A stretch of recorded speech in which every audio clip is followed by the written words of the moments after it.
What's going on, everybody? Hopefully you guys can hear me okay. Hopefully everything's working. I feel like it's been forever since I've been here, but it's only been a week, but it feels like forever. So happy Saturday, folks. Uh, yeah. It's just been a tough week. But happy Saturday to everybody. Hopefully y'all are doing okay. And let me just check myself, just so I know I'm not going crazy. Make sure this thing is rocking over here. Um, Hopefully you guys are okay. Everybody's families are doing all right. Let's see.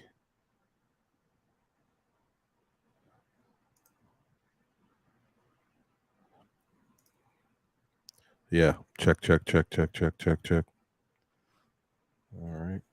Okay, good. All right. Sounds good. All right, guys. So, yeah, finally I am back.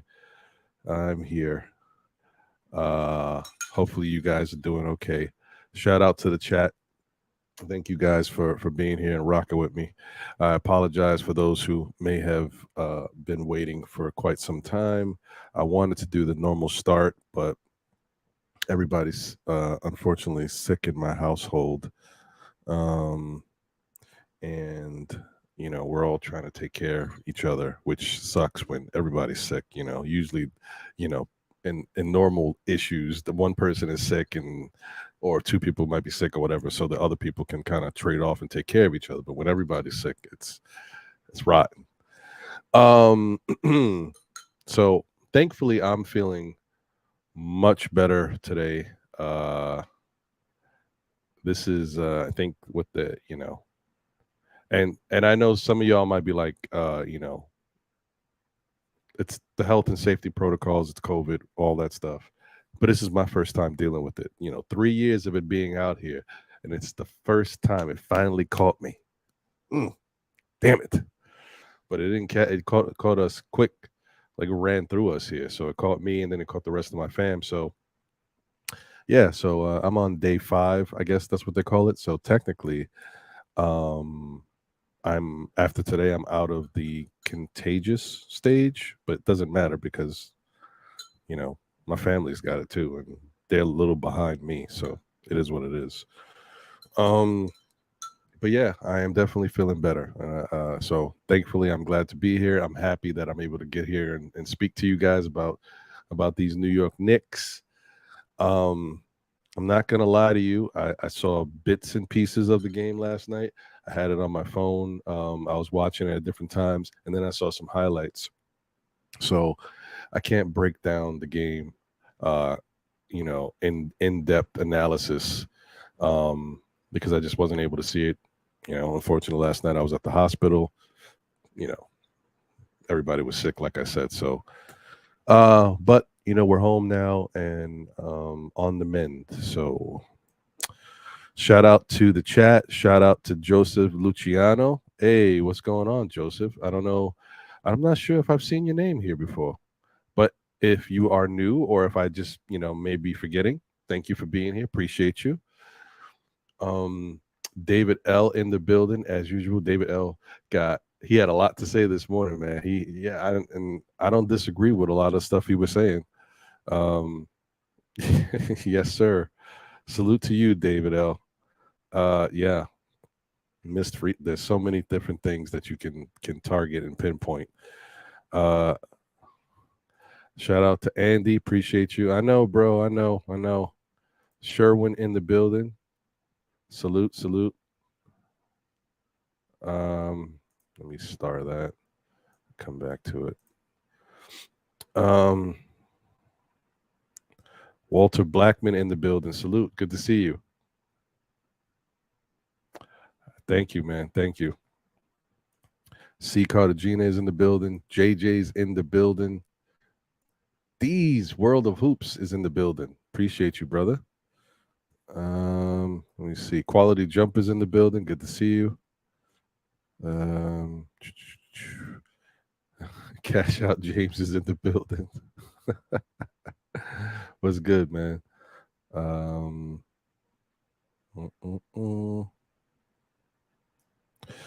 E. Gibson is here. Sorry, I just want to go through this. I know you guys just waiting to get to the show, but I just wanted to show you guys some love because you've been here waiting and rocking. So, you know what?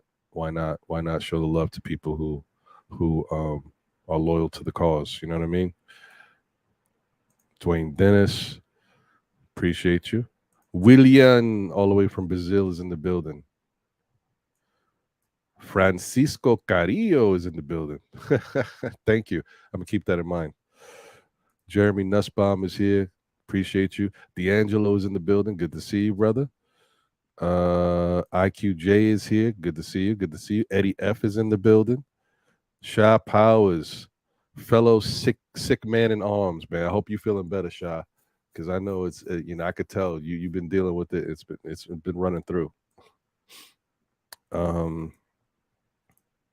White Falcon in the building. Salute. Good to see you. Louisiana Knicks is here. Salute. Parrish Doug is in the building. What's good, Parrish? Knicks 100 is in the building. What's good? The coolest, I see you. Thank you for being here. All right, I got through all of the names, I believe. I wanted to show you guys some love. And okay, and I already said IQJ. Yeah. Okay, cool. All right, so let me do this. And put this in the ether. Okay, so that's out there. All right. So you guys haven't heard me say it yet because I'm not going to say it today. The morning cup of Joe or Joanne. Nope. Today it's the morning cup of tea. Tea bags floating in there somewhere.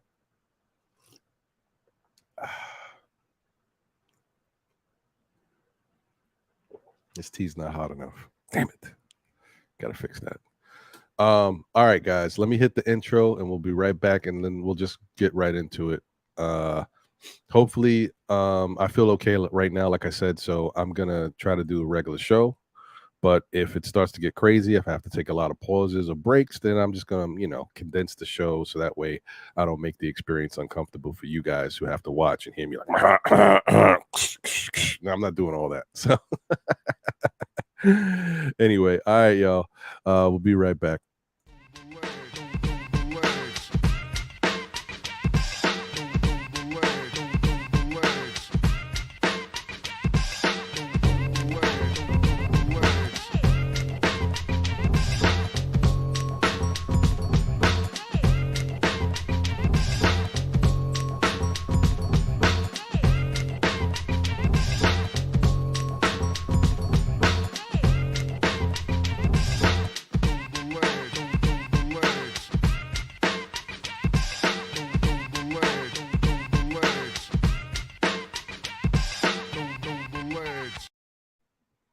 Yeah, and we are back.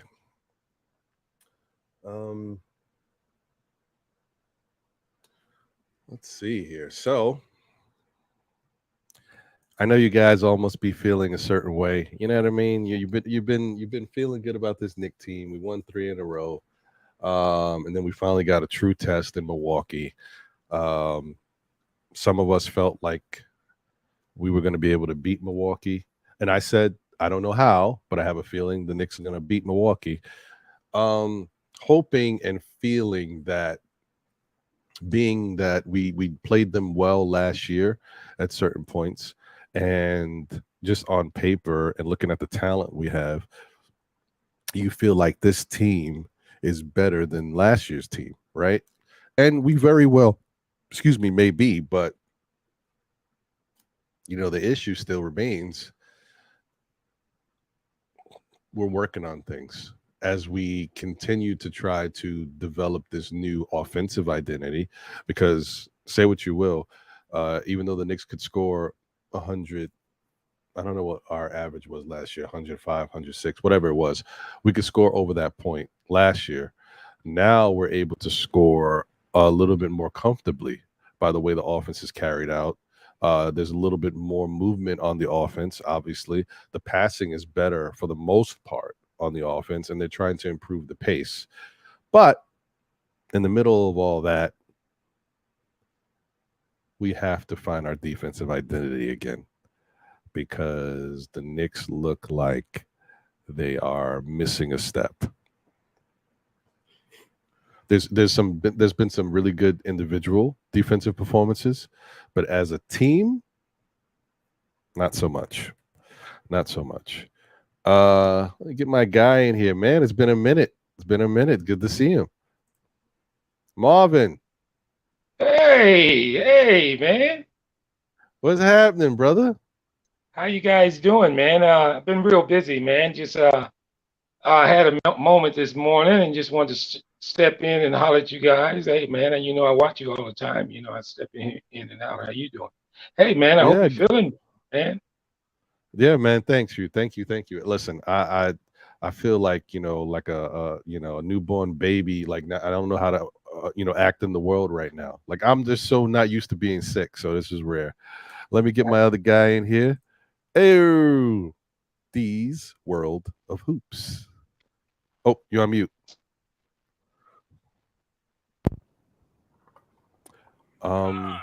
There he goes. Sorry about that. Hello.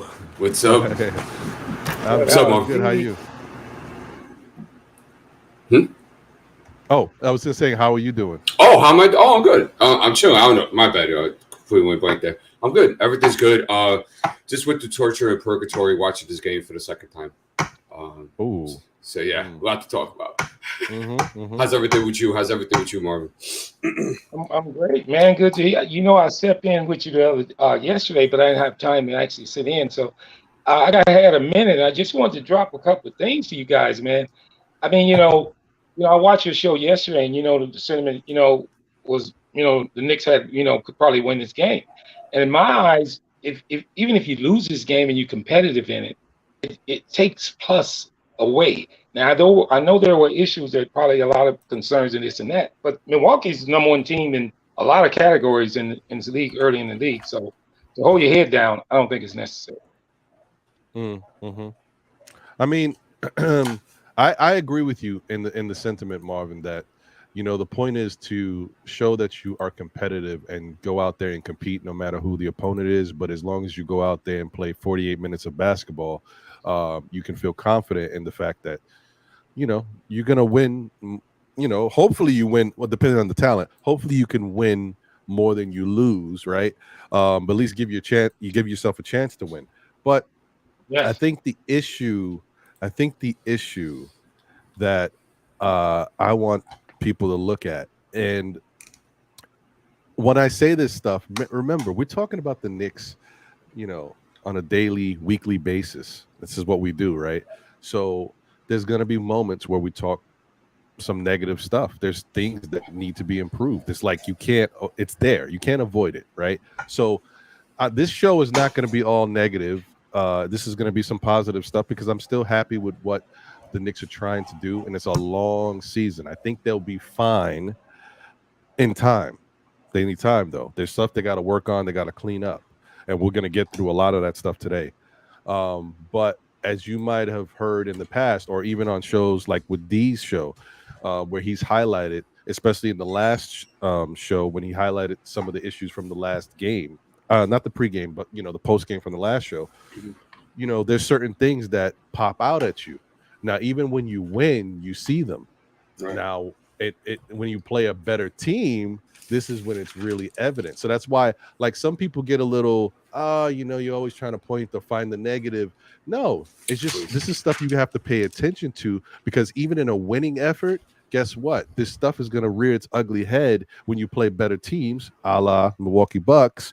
And it was interesting last night because even though I was catching it spotty, there was a point where Clyde Frazier was talking about the Bucks, and he was looking at their roster, and he was like, really, when you look at this team outside of blah, blah, blah, blah, nothing really jumps out at you. And the bench is not that crazy, but the Bucks are a good team. They know how to play basketball. They have a system in place, and they all have bought in, and they do what they need to do. So they may not be scary individually after a certain point, but as a team, they've got it together.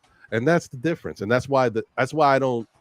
As much as I'm saying stuff that the Knicks have to improve on, I don't say they can't do it either, because the Bucks don't have a lot of sexy players on that team, but they have a style, a culture, they've bought in, and they have a winning mentality. The Knicks can develop all that. Now, it's going to take a little bit more time, but it can be there, and they can definitely work on some of that stuff right away. But they definitely have to. Just real quick about like us critiquing, because we try to give both sides, right? And you think Thibs is not doing that? You think Thibs is not going inside the film room and dissecting and going apart? And you think the players are like, "Whoa, Thibs, you're too negative about the things that we're doing wrong. Why are we even talking about it?" Yeah. So I just think that's just a strange mentality. Yeah, it's just we got to look at things from both sides. There's the good and the bad, and just because you say something negative about what you see doesn't mean that the team stinks. It's just that they have to improve on something. And look, I'm still happy with the product so far. The Knicks are what, 3-2 now? Mm-hmm. Yes. That's still a good start to the season. This 20-game stretch, the first 20 games of this, it gets tough. So if they can continue at 500 or above basketball, I'll be happy, because I know the schedule lightens up at certain points and the Knicks get breaks, but it is going to get harder.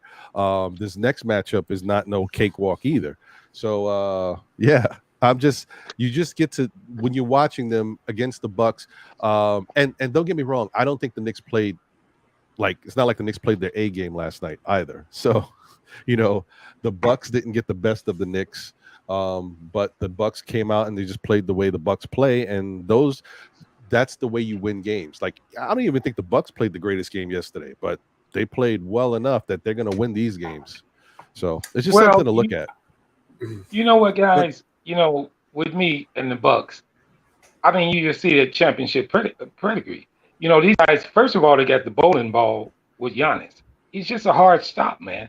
If the game is on the line, it's hard to deal with him. The difference in this game, I really felt, was Julius. Julius has the power and ability, but he kind of had a bad game last night. And then also, when you have a Drew Holiday who's going to stabilize that defense, this team is good, man.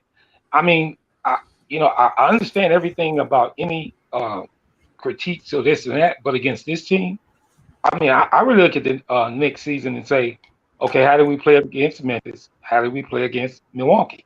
And I think you competed in both of them, especially in the Memphis game. And I think in this past game also, I think you competed there too. Go ahead, D. Yeah, just real quick. Like, I just feel that there was a pit bull that had to be inserted yesterday, and it wasn't there. And that's Randall. That's Randall. I'm telling you, that's Randall. I think it was other guys too. It wasn't just Randall. I think it was just a whole team function of them not coming out with a pit bull mentality and say, we're going to take this game. I felt Milwaukee was on cruise. I'm sorry, go ahead. No, just real quick. I just felt that Milwaukee was just on cruise control the whole night. I never felt Milwaukee threatened in this game. They got a lot of easy shots. They got a lot of dribble penetration. It was a lot of the same old issues, but we'll get into that more. But go ahead, man. Yeah, I just wanted to say what Milwaukee do and what they try to do is get you to play their game. Meaning this, see, with a stabilizer like Drew Holiday, he takes the other opposing team's guard away from their offense. In other words, I don't know how many people felt Brunson struggled last night. It was due to Drew. Drew takes you out of your offense, and then they run their same off, which is just powerhouse and free throws. And before you know it, you're down 8. I mean, taking nothing away from the. I didn't think the Knicks played bad. They were two down at the half. They got outplayed in the third quarter, and they couldn't recover. You play against one of the best teams in the league. So I just say, I mean, none of us like a loss, but still, to look for the positive, if any, we know we need to take this from this, and next time we see these guys, be ready for them. I believe that.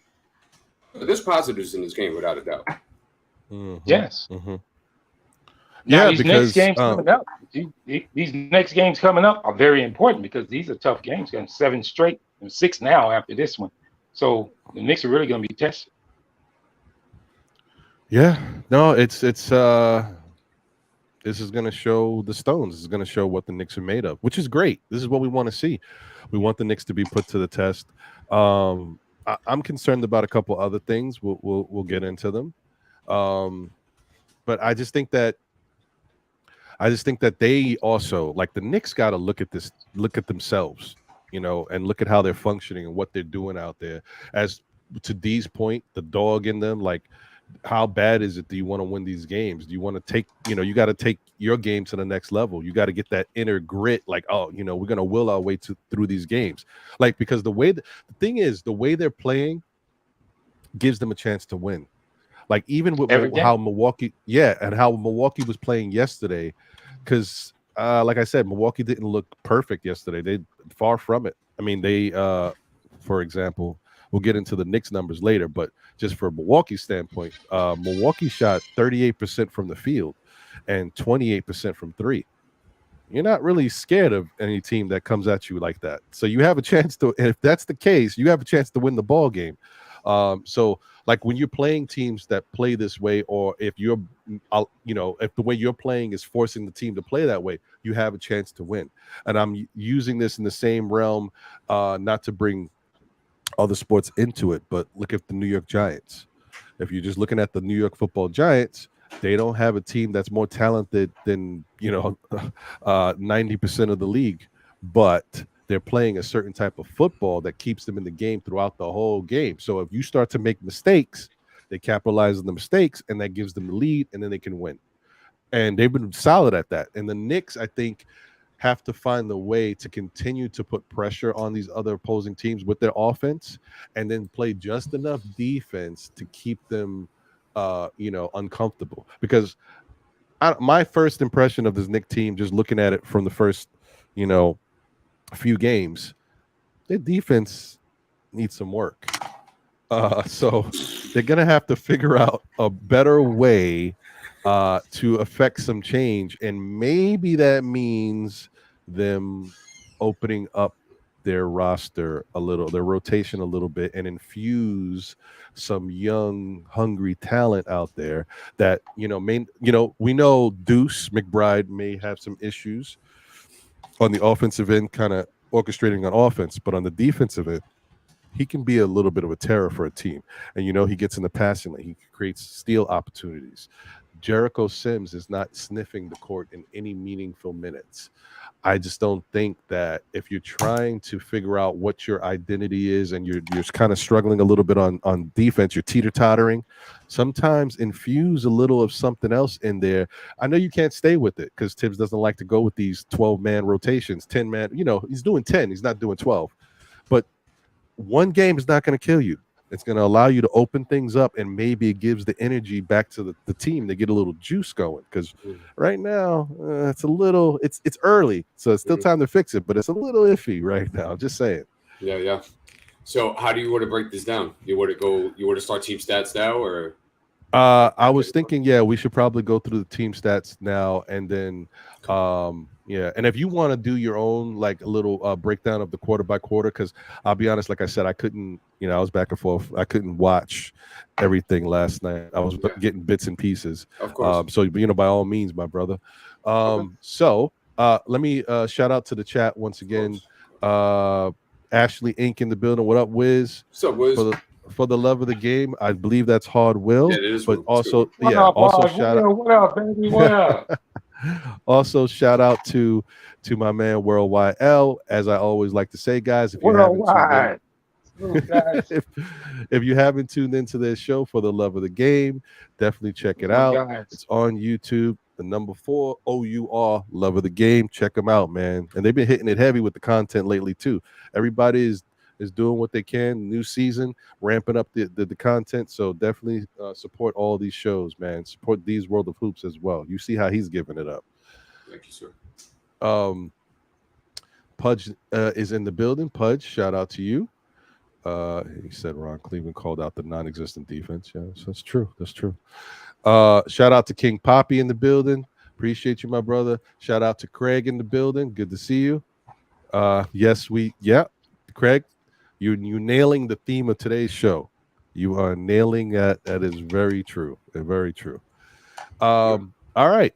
So let's do that. Let me get this up. click on this. Boom, boom, boom. There we go. All right, let's show this.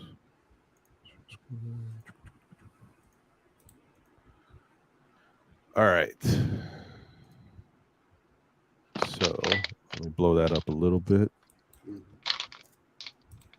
Oh, nice.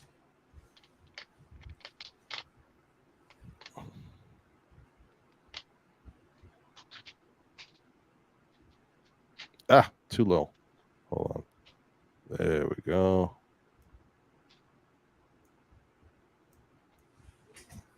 Okay. So, as you guys can see, just the tail of the tape between the Knicks and the Bucks. Obviously, yes, Knicks lose 119-108. But the rebounding is this was, unfortunate because the Knicks have been doing a really good job of out rebounding their opponent. Now, this is understandable because Milwaukee is a good rebounding team, and they've also got some players that are really good at rebounding, like Giannis and Brook Lopez. Brook Lopez, man, I don't know how this guy does it, bro. I don't know how he does it. For whatever reason, this guy is still a solid force in this league. Like, he's a problem still. It's crazy. So yeah, rebounding numbers, Milwaukee had 60, Knicks had 54. The assist, we'll talk about this a little bit more right after I go through this. Milwaukee had 23, Knicks had 19. Steals, Milwaukee had 8 to the Knicks 6. Blocks, Milwaukee had 8 to the Knicks 5. Once again, that's understandable because, with Giannis and Brook Lopez being two very good defensive players as far as blocking shots, and then you're only really having to worry about Mitch and maybe some Hartenstein, but that's not Hartenstein can block shots, but that's not his primary thing. Like, he's just a good all-around player. Those two guys on their side, they block shots. And then the turnovers. Knicks had 12. Milwaukee had 6 turnovers for the game, which that's great. When you stay under 10, it's very good. But to have 6 is fantastic. Now, this is when it gets nasty. From the field, the Milwaukee shot 38%. The Knicks shot 39%. That's nasty on both sides. Not good. Then the 3-point shooting, Knicks shot 34%, which is not. It's not what you want to aim for. It's like I guess that's league average around there. And then Milwaukee shot 28%. Yes. Wow. Yeah. And then the free throws. So some might say this comes down to the free throws, right? Because Milwaukee shot 81% to the Knicks 68%. Sometimes that's all the difference you need. I mean, the 119 to 108, it's 11 points. So I don't know if it all came down to free throw. If it was been a little closer, maybe I could say that, but it's also just making the right plays at the right time. And the Knicks did not do enough of that in order to get themselves back in the game and have a chance to win. And Milwaukee did just enough to hold the Knicks off. Then the Knicks never really threatened. But what I wanted to point to real quick is the assist to turnover ratio. If you notice from the beginning of the season, we were looking at what the Knicks were doing, and they were above that 25 assist area, which I think is good for them to stay at if they can. And the turnovers were somewhere in between 12 and 14. So it was a nice ratio. But if you notice, every game since then, it's been coming down slowly. The last game, I believe the Knicks had about 22 assists, and the turnovers were it was either 12 or 14. I can't remember, but you see the number. Now we're at 19, and the turnovers are 12. So one side is staying constant, but the other side is starting to creep down again, kind of showing you the Knicks reverting back to their bad habits of moving the ball like they struggled with last year. So just something to keep in mind. Marvin, what do you think about how the Knicks are kind of taking care of the ball and moving the ball in the last couple games? Well, what just so happened, that's so ironic, Ron, that I did a study on them actually the other day on another channel. And I wanted to give these numbers to you guys. I know D knows about this, but if you think about what the Knicks did last year and where they are now, because I did it in 4 games, I didn't do it with the game last night. but they didn't move too much off the needle from where I got them. Listen to these numbers. In the first 4 games, the Knicks were averaging 122.8 points a game. They were second in the league at that current time. Last year, the Knicks finished 26. So I believe they cleaned that area up early in the season. I noticed early, guys. Field goal attempts. They were second. This was after 4 games, not yesterday, at 98 shots a game. Last year, the Knicks were 24th.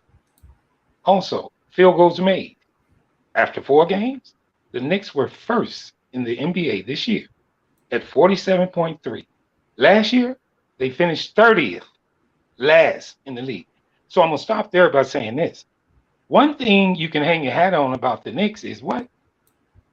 Defense. And what are you talking about, Ryan? Defense. I believe Thibs will fix that. Now, with Brunson coming, the offense has changed, guys. When that defense steps back up in its normal state, the Knicks are very dangerous. I'm going to go and say this. Field goal percentage. They were 7th after 4 games. Now, mind you, after playing against Milwaukee, which I know a lot of people probably know this, but should know this, they're the number 1 team in the NBA right now. They're 4-0. They're number 1 in rebounding. What does the Knicks do? Rebound. They got out rebounded last. Also, Milwaukee is what? The number 1 team in blocks. Guess who's second? The Knicks. Knicks second behind those 2. So to get blown away about this one, what I do is study on this one. First of all, with Giannis, man, he's a bowling ball. Look at the numbers he put up, the crucial times he gets scores, the calls he gets from the referees. It's hard to beat that team. With Drew Holiday shutting down your guard, it disrupts everything. The Knicks didn't play a bad game last night. But I did want to just run those numbers to you and D's, because I know D's has them, but that was very impressive to me. When they changed the route where it was bad last year in offense, and I hear you guys talking about defense, but I believe Tom Thibodeau will fix that. What you guys think of that? Well, let me let D weigh in. Real quick, I just want to say another quick shout out to the chat. Appreciate you guys. Shout out to my guy Jay Boogie in the building. Appreciate what you. Up, Jay? Thank you for being here as always, my brother. Jay. And yes, Jay, we all want to know when that video will be dropping. He says he's still editing, trying to clean it up and make it nice for everybody. So we're looking forward to seeing when your video drops. As you guys may or may not know, he was filming a lot of that on Friday, the opening day at the Garden. Not that he was at the Garden the whole time filming. I'm just saying that day he was doing the video shoot. So yeah, we can't wait to see how that turns out. Jay Boogie, appreciate you as always. Shout out to Kareem Grant in the building. What's going on, twin? Good to see you. Let me see if there's any other names that may have joined in that I may have missed. I think I caught everybody. But if I haven't, understand, guys, it's not for lack of trying. Just trying to get through everybody. Oh, Keith Turner, salute to you, my brother. Good to see you, bro. And let me just bring up this real quick. Knicks Morning Brew in the building. What's going on? AKA Yankees Morning Brew. My guy, Project Nerd Heck in the building. Salute to you, brother. Good to see you, man. I see you already got the transition on. The Yankee season is over, getting back into basketball flow. Appreciate the content, man. Good to see you. Shout out to Parrish Duggar. Thank you for the generous super chat. He says it's nauseating watching Thibs, Randall, and RJ ruin us again. Yeah, there's some moments out there that we can discuss. But D, what do you think about the ball movement, the turnover, the assist to turnover ratio, and some of the stuff, stats that Marvin was bringing up as far as how the offenses looked the first 4 games and how it might be looking right now, and then if Thibs can kind of get a hold on the defense, then the Knicks can get back to being very dangerous. What do you think about all that? Before I do, Marvin, what was your question, sir? I'm sorry, D. What was that? I was on mute. No, you're good. I was asking what was your question before I go into the breakdown so I can answer your question. It was basically just I see more positive than negative. I think sometimes we get blown away from one game, and when you match it up against who you played against, which was the Bucks, considering them being where they are right now and truly who they are, we all know that's a good team. But to look at the overall view of the first 5 games of the season, I think it's more than a plus. Okay. All right. I see what you're getting at. Well, the stats, if you look at a team rankings, for example, you will see that some of the stats are start to regulate a little bit now and stuff like that. I'm not going to get into all of it right now because there are a lot of stats to go, but anybody goes to teamrankings.com and sees, you'll see that certain stats are going to start balancing it out. So, like, for example, the shooting percentage is going to look worse. For example, 3-point percentage is not going to look too much better. Points in the paint will drop a little bit because we only had 46 yesterday and stuff like that. But to break down what you asked me, Ron, just ask me again, please. Like, what's your thoughts on the current assist to turnover ratio, because it's taken a little bit of a dip in the past few games as far as the ball movement and well, that's my part of it. You can get to Marvin's part separately. Yeah. Okay. No, I got you. So the assist to turnover ratio is obviously a lot better this year because we were last in the league last year in assists. Mm-hmm. So that's an improvement, and that's good. And we know with Jalen Brunson coming here that was going to be improved. Now, considering your ball movement and player movement, that was non-existent yesterday. Mm-hmm. It got very ISO heavy yesterday, and now people could say, well, maybe the team reverted yesterday or something like that. Maybe on the road, first real test, they went to default, maybe something of that nature. But I think Milwaukee had a lot to do with that. Yes.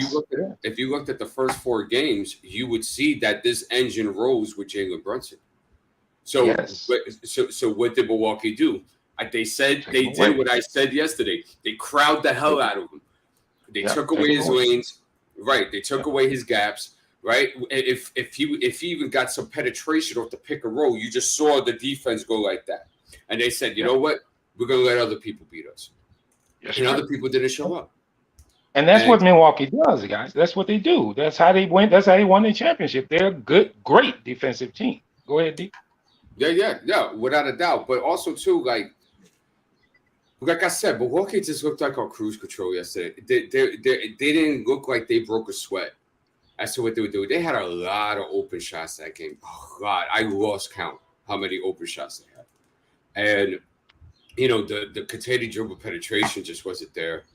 I understand we were in the game in the first, so I guess we'll start going through that now. In the first quarter, starters came out stagnant. They were getting nothing in the half court.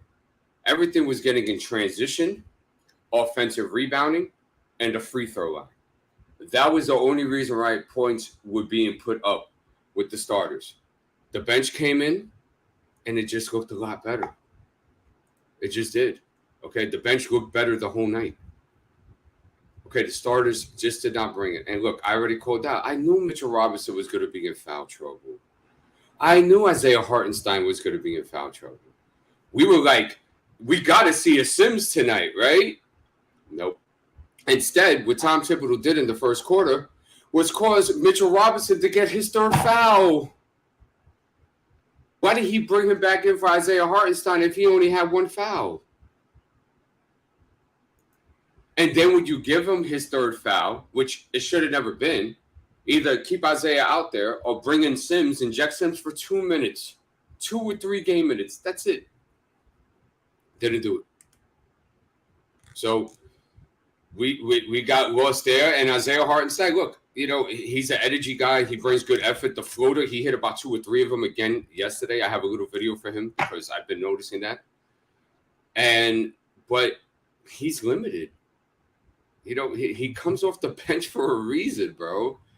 He's just limited in certain areas, and his energy is good and stuff of that nature. But you saw it yesterday. He was getting babied down there sometimes on the offensive rebounds. And Milwaukee destroyed the Knicks on the offensive rebounds yesterday. And it's not because they were bigger. It's not because of this. Dudes are not boxing out, bro. Dudes are not communicating on switches, so they're lagging behind players. It's that type of stuff happening. We're in game 5, and the communication defensively still sucks. I'll be quick with this because there's not very much to go by. Clyde said it yesterday. He said it throughout the game. He goes, "Where's the ball movement? Where is it?" It's because when you play against the better teams in this league that know how to play defense, they take away the things that you like to do.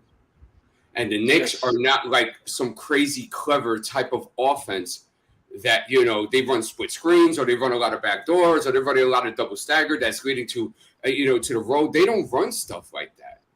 It's very vanilla.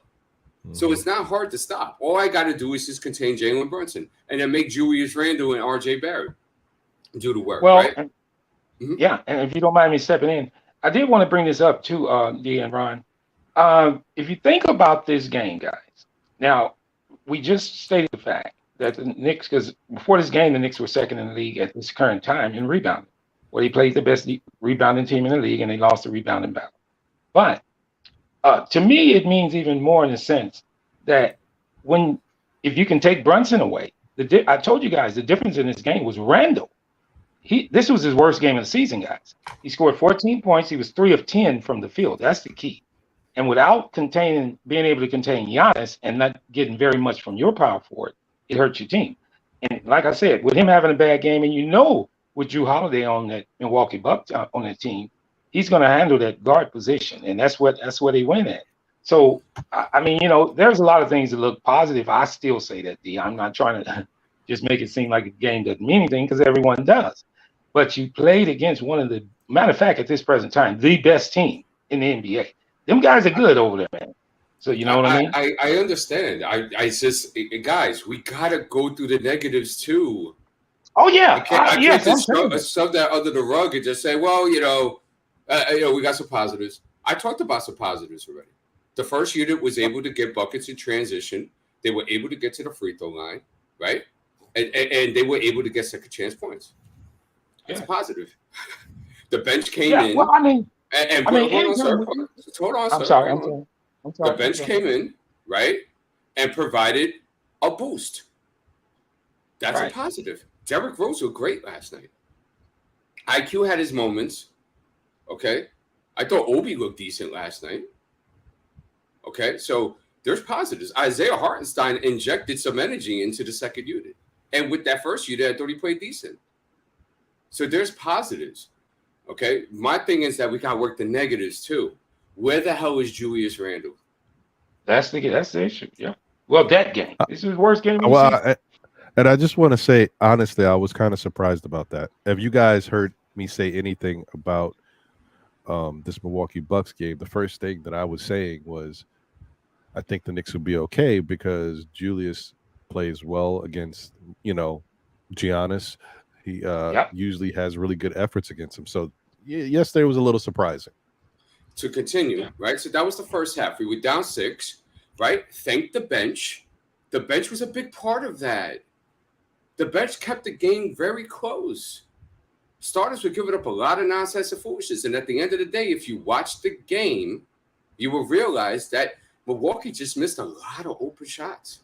They missed a lot of bunnies down there on their second chance points, right? So if they're efficient on those things, because that's stuff that we're giving them, this is more of a stretch. And let's keep in mind, no Pat Connaughton. Pat Connaughton is very steady on their rotation. Okay, he plays close to 20 minutes a night. Like he's big there. And no Chris Middleton. Right. Okay. That's an all-star right there. And I'm just saying that with that, Milwaukee was like, they didn't even break a sweat. Third quarter. This is where I started getting sick to my stomach. 18-0 run. Yes. And not one adjustment was made. I remember that Pelicans game I had put up during the summer run. Mm-hmm. And I said, look, you see, they were only down like 2 or 4 at the half, right? So they similar to Milwaukee. And then Pelicans went on this big run, right? And 4 minutes left. It's still the same unit out there that gave up 18 points. Where is the accountability? Time ticking Tibby. Back to my theme. This is what he does. And then all of a sudden, you're down 16. You're down 17. You're down 20. Oh, okay. Now we're bringing, and his only adjustment was bringing in IQ. And, you know, IQ, he played decent last night, but where's the accountability? Jalen Brunson, I believe, played that whole quarter. And I love Jalen Brunson, but he looked like trash last night. Okay? And if I'm Jalen Brunson, I'm insulted at the fact that Drew Holiday wasn't on me. It was Javon Carter. It was George Hill that limited Jalen Brunson. And also the help defense of Milwaukee. Brook Lopez, Giannis, they do a great job of that stuff. Mm-hmm. But it wasn't Drew. And he looked like trash last night. There was no reason for him to play that whole quarter. Evan looked good offensively yesterday. He did. But defensively, it was terrible. And that goes for Brunson. That goes for RJ. That goes for Emmanuel quickly. That goes for Julius Randle. I caught Julius mad times throughout the game just looking completely lost on rotations, bro. And he's doing this. Dude, you've been with this team for like 3 weeks now. And you've been with the organization for 3 years now. You've been with Thibs for 3 years now. We don't know the rotations yet? They go ahead and double-team Bobby Portis and leave Grayson Allen by himself. And Julius is like, not a care in the world. When Julius came back in that fourth quarter, which he should have never came back in this game, but he came back in the fourth quarter, he didn't care. He was just looking at the shots. He's just looking at IQ, and IQ's looking at him. They're both like this. And didn't care. No pit bull. Where's the pit bull? Where's the care? RJ, out of all people, actually showed like he kind of cared a bit yesterday, bro. And he came in and you saw like at the second half of that third quarter, like something just clicked. I'm not saying it looked all fantastic, but something clicked in order for him to get going, to him to generate his own offense and not just depend on Jalen Brunson to give it to him in the mid every time. He had the most shots at 17 for the team, and they could have shot more than that. Go ahead. Yeah. So, and then the bench came in. And what did the bench do? The bench brought this game to 11 points at one point. Now, did Milwaukee put their foot off the pedal a little bit? Absolutely. But still, give the credit when credit's due. Positives. The bench came in, and they played well. Obi Toppin is shooting 53% from three this year on 3 attempts.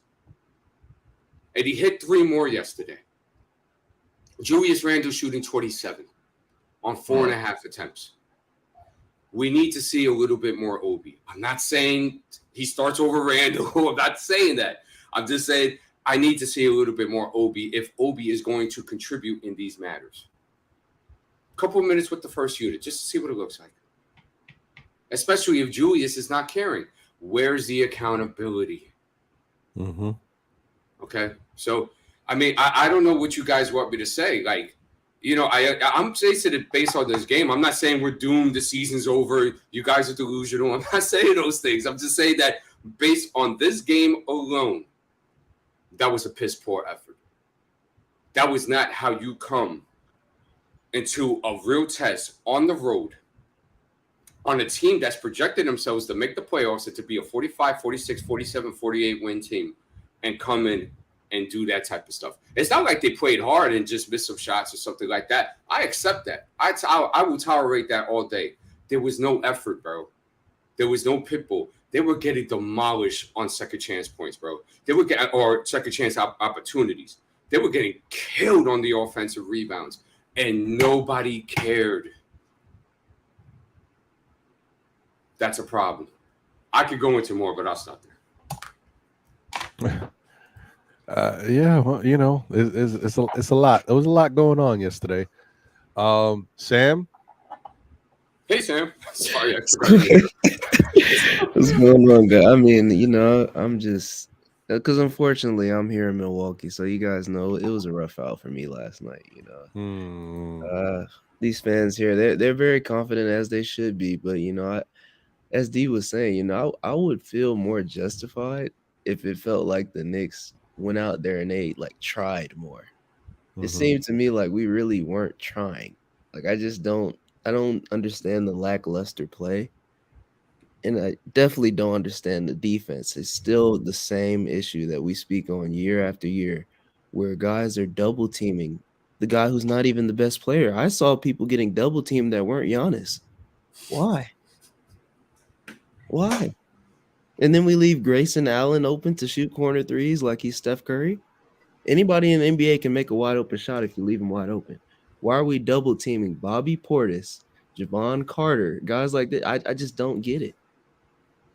So I mean, I'm not really even upset. It's more so just disappointed that they came out there and that was the game plan in their mind.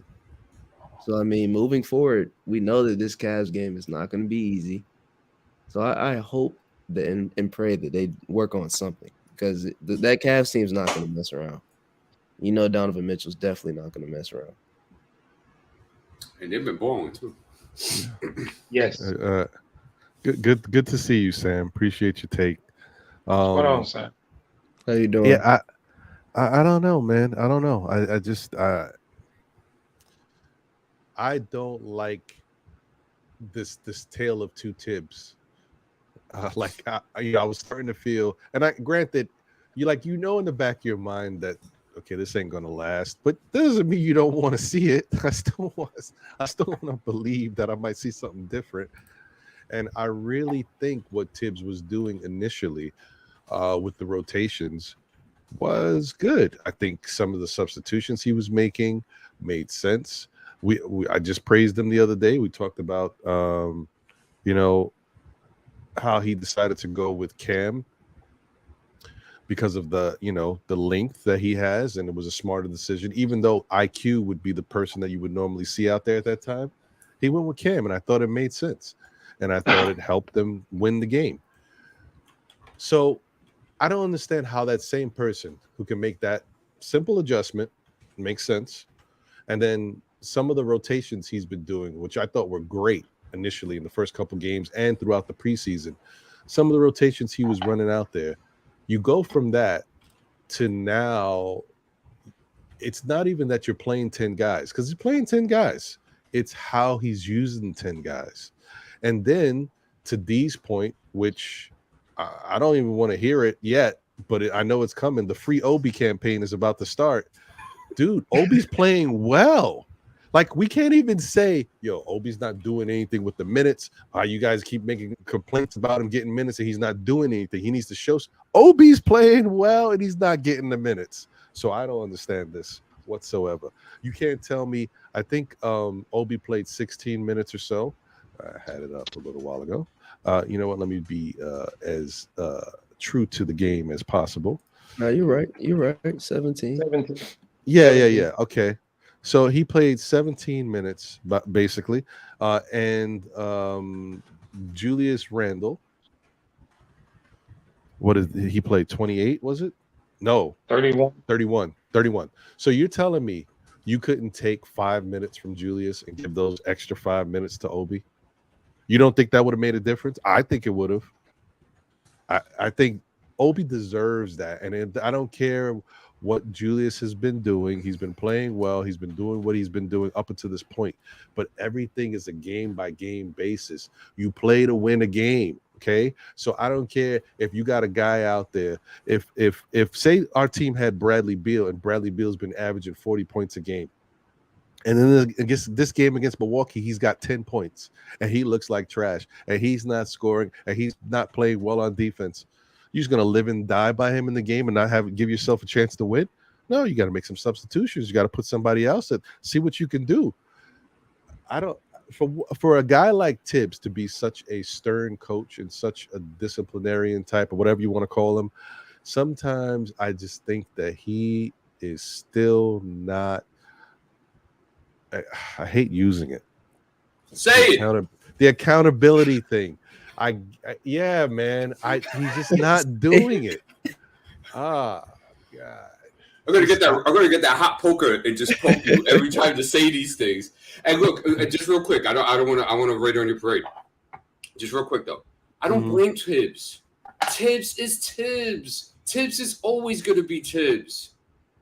The front office knew who Thibs was. I blame the front office. You know what I'm saying? I brought up this analogy with the Dead Prez album. It's like, do you blame the wolf for licking the knife and choking on his own blood, or the guy that put the knife there? I'm blaming the guy that put the knife there. Thibs is going to be Thibs. Mm-hmm. Yeah, I mean, it's really, it doesn't make a lot of sense. And I think Thibs, something tells me that Thibs, as much as Thibs is a player coach. Okay, now I'm not saying he's every player's coach, but he's a player coach. And I feel like he shows us this because some of the things he does, I feel like he's trying to show his style of basketball, but then again, he doesn't want to alienate. He doesn't want to lose the locker room. He doesn't want to do this because there's no reason why you should just sit Julius right on the bench and give him some more time just to get his head back in the game, whatever he's got going on, and give Obi some more time to run. And it's not just that. It's also the fact that we haven't seen Jericho Sims play any meaningful minutes to spell anybody. I point back to a game a couple games ago where Mitchell Robinson was in foul trouble and Isaiah Hartenstein stepped up and played really good basketball for us, but he played 40 minutes. You telling me you couldn't have given Jericho Sims 10 of those minutes? Like, certain things, Thibs is going to be Thibs, but at some point, this is what's going to happen, guys. I'm going to say it right now. This is what's going to happen. If the Knicks don't get it together and they don't get the defensive identity straight, if it takes too long for them to look like they can stop anybody consistently, if rotational wise, Thibs seems like he's fell back into his patterns that we're used to him doing from last year, and certain guys are playing the way. And I'm only saying if you're playing that, if your play warrants it. If Obi continues to play well in limited minutes and have efficient shooting, and if someone else has that opportunity too, maybe a Cam is doing well in limited minutes or quickly, and they're not getting used. Thibs is going to be on that block, man. You know what? Real quick though, was it a slap in the face to see Jericho Sims and Deuce McBride for 1.7 seconds? It's ridiculous. It doesn't make any sense because you know what? I understand you want to give yourself a chance to win the game, but you are not doing that by just playing. Just because your starters are a starter doesn't mean they give you the best chance to win every given night. Your starters could be off. Look, to me, Thibs is from that old school, and Popovich is from that old school as well. And they're friends. But Thibs has seen Popovich go away from his starters when they don't got it or they're not playing well or bench them for whatever reason. I know I brought this up in the past. Pop is in a full rebuild right now. I know. Right. Well, now it doesn't matter. Now it's a different Popovich team. But I'm saying he's seen it in the past with his star players, with the Duncans, the Ginobilis, and So my point is, you have to give yourself a chance to win each and every game. It's a long season. Okay, you take them one game at a time. If something is not working, even at RJ last night, he played really aggressive basketball and looked like he had passion, like you said, in the third quarter, and they needed that to kind of stay in the game because then I guess it would have been a blowout. I mean, they still lost by 11. But listen, even RJ, if I was Thibs and RJ didn't show me what I needed to see in those first two quarters, I don't know how much I would have seen him in that third quarter. I would have been playing whatever unit was giving me a chance to get back in it. Now, fortunately enough, RJ did play, good enough to kind of help him. But you just it doesn't matter who it is. I don't care who's making the money.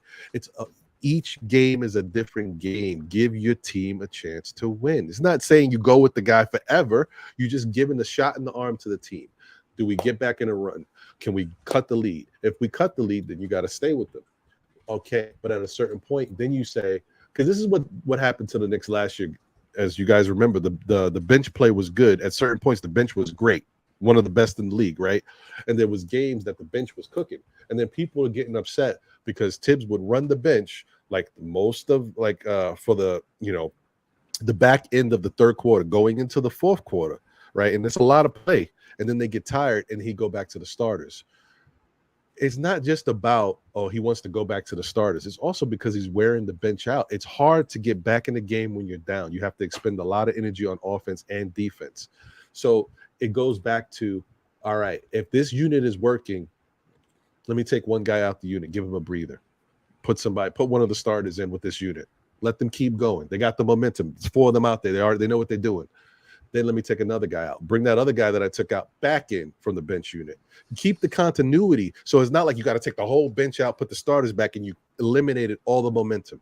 It's a smart way to substitute, and I don't think Thibs is doing that. Sorry, that was long-winded, but that's what that point I've been trying to get to for so long is just how he substitutes. Don't just bring 3 or 4 guys out and bring another 3 or 4. Bring one out at a time. Get it, because the bench mob has a continuity. Get them some rest and then bring them back in so they can get back out there together. But you got to do it in pieces.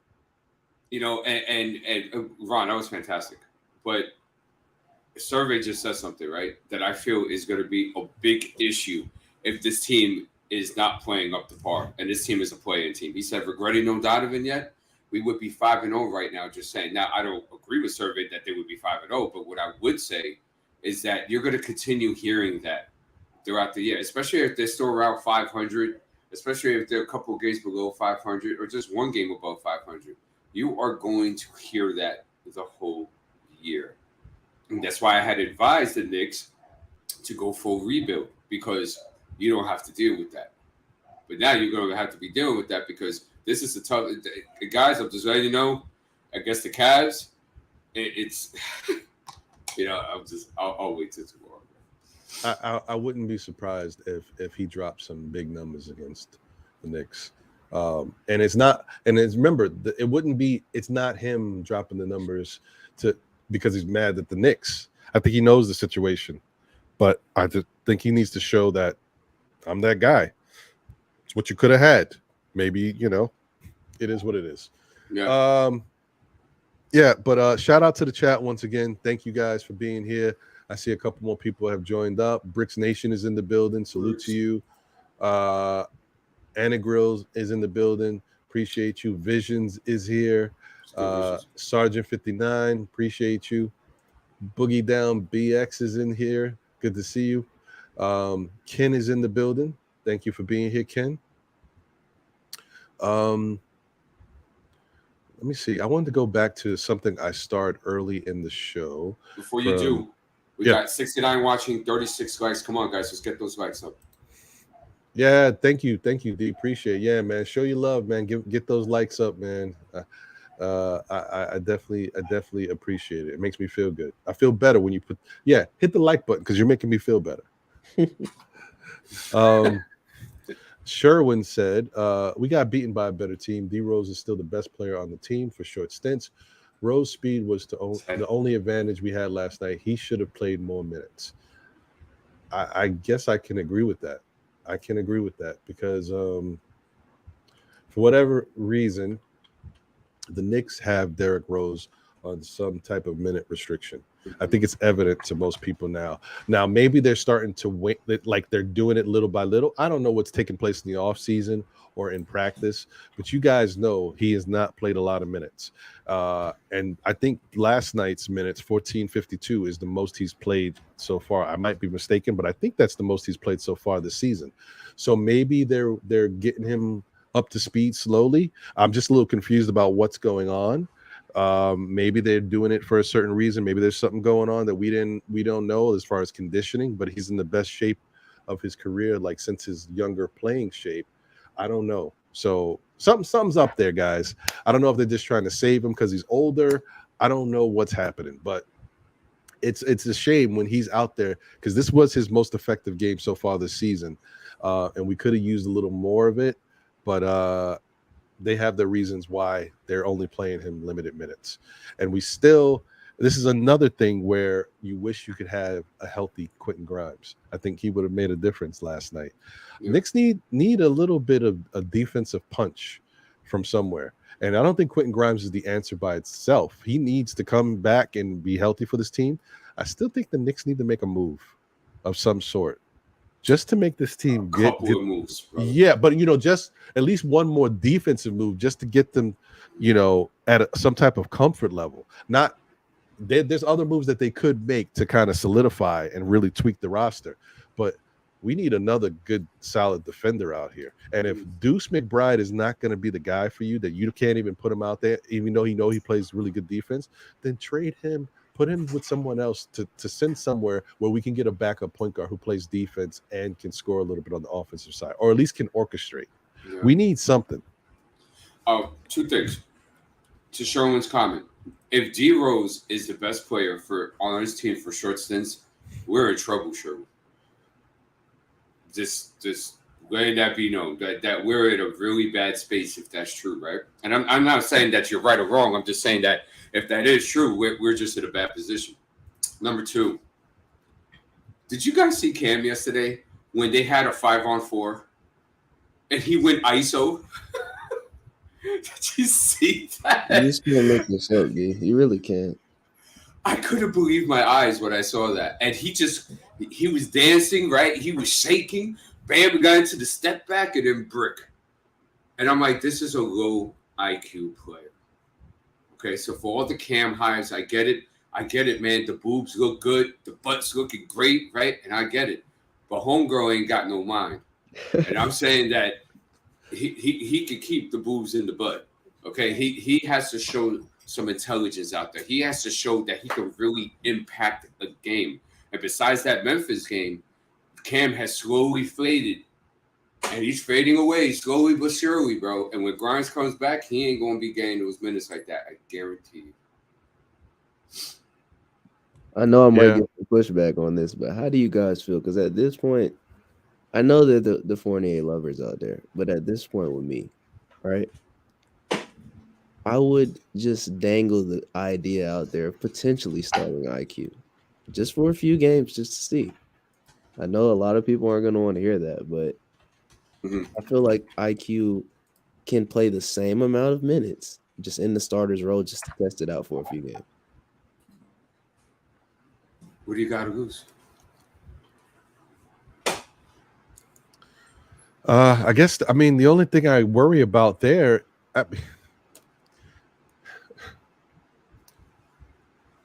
so where are you finding the continuity for the second unit then? Because if Rose is only playing at his best, the most we've seen him now is 14 minutes, almost 15 minutes. This is the most you can get out of Derrick Rose. Where are you finding that continuity for the bench? Because if you put Quickly in the starting role, like somebody's got to come in and help orchestrate that bench mob. And if Quickly is both a starter and playing minutes with the bench mob, then is he going to be as effective? I don't have an issue with it as long as they bring Deuce into the field. Like somebody's got to step up. Yeah, you would think. And it's sad too, because I said this going into the season, but I didn't actually believe that he would do it. But I just had a feeling that Thibs was not going to allow Deuce or Sims to even get out of the warm-up this year. I just had a feeling.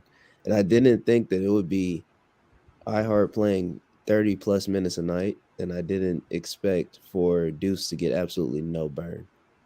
Sims I kind of saw, because you kind of saw the writing on the wall when they brought Hardenstein in here, that they weren't going to play Sims probably more than 5 minutes a night. But Deuce getting absolutely nothing, I just don't know. What I don't understand, and then correct me if I'm crazy, is it so crazy to experiment with putting Hartenstein out there at certain points, or even Mitch out there at certain points, and say you don't want to give Obi the minutes? I don't know why, but having Randall on the bench and putting Sims at the 4 for a little bit. Now, I know he's not a stretch. He can't really shoot from the perimeter, but then again, like Randall's not shooting the greatest from the perimeter either. What's the difference? Maybe you get a little bit more active body out there that can, create some things that are not. I'm saying this, but because I don't want to shortchange Randall. Randall does push the ball up the court. He's not slowing the game down until he gets into his ISO flow. But yeah, he's not hindering them that way. So I don't know how much more Jericho will bring. But I think maybe on the defensive end, he can still grab the ball and push the ball up the court and even dribble the ball up the court now a little bit. to kind of get things going. But on the defensive end, maybe he's a little bit more active. He is a little bit more physical when it regards to moving around, and maybe he impedes people. He's not the greatest defender as far as blocking, but his movements can do something, and maybe he's working on that. Maybe he's a little better. We wouldn't know because we don't see him for more than 2 minutes. So I just think the Knicks need to try certain things with the guys who are on the team that have shown they put in the time, they put in the work. We saw Jericho improving in the summer league in certain things. He deserves to play on a given night. Someone made another comment that I starred was from Dwayne Dennis. He said, it doesn't seem that Thibs game plan for each opponent.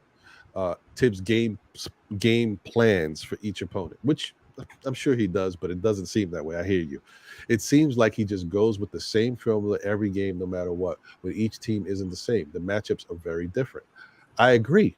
It does look that way. And I know he plans for each opponent, but it definitely doesn't look like that, especially when he goes back into bad rotation patterns and getting stuck with like tunnel vision of how he uses guys. He definitely needs to figure out a way to better use the people that he has at his disposal, and he needs to understand when to let go, cut the cord a little bit, give somebody a rest. Sometimes it's just mental. Sometimes a starter could be a great player out there on any given night, and then they just don't have it one night, and sitting on the bench and watching their teammates play and how they got it going kind of helps. Like, get you out of your own head for a little bit. Like, they're moving. All right. Oh man. Yeah, that was a good play. You see, sometimes seeing good basketball helps you play better basketball.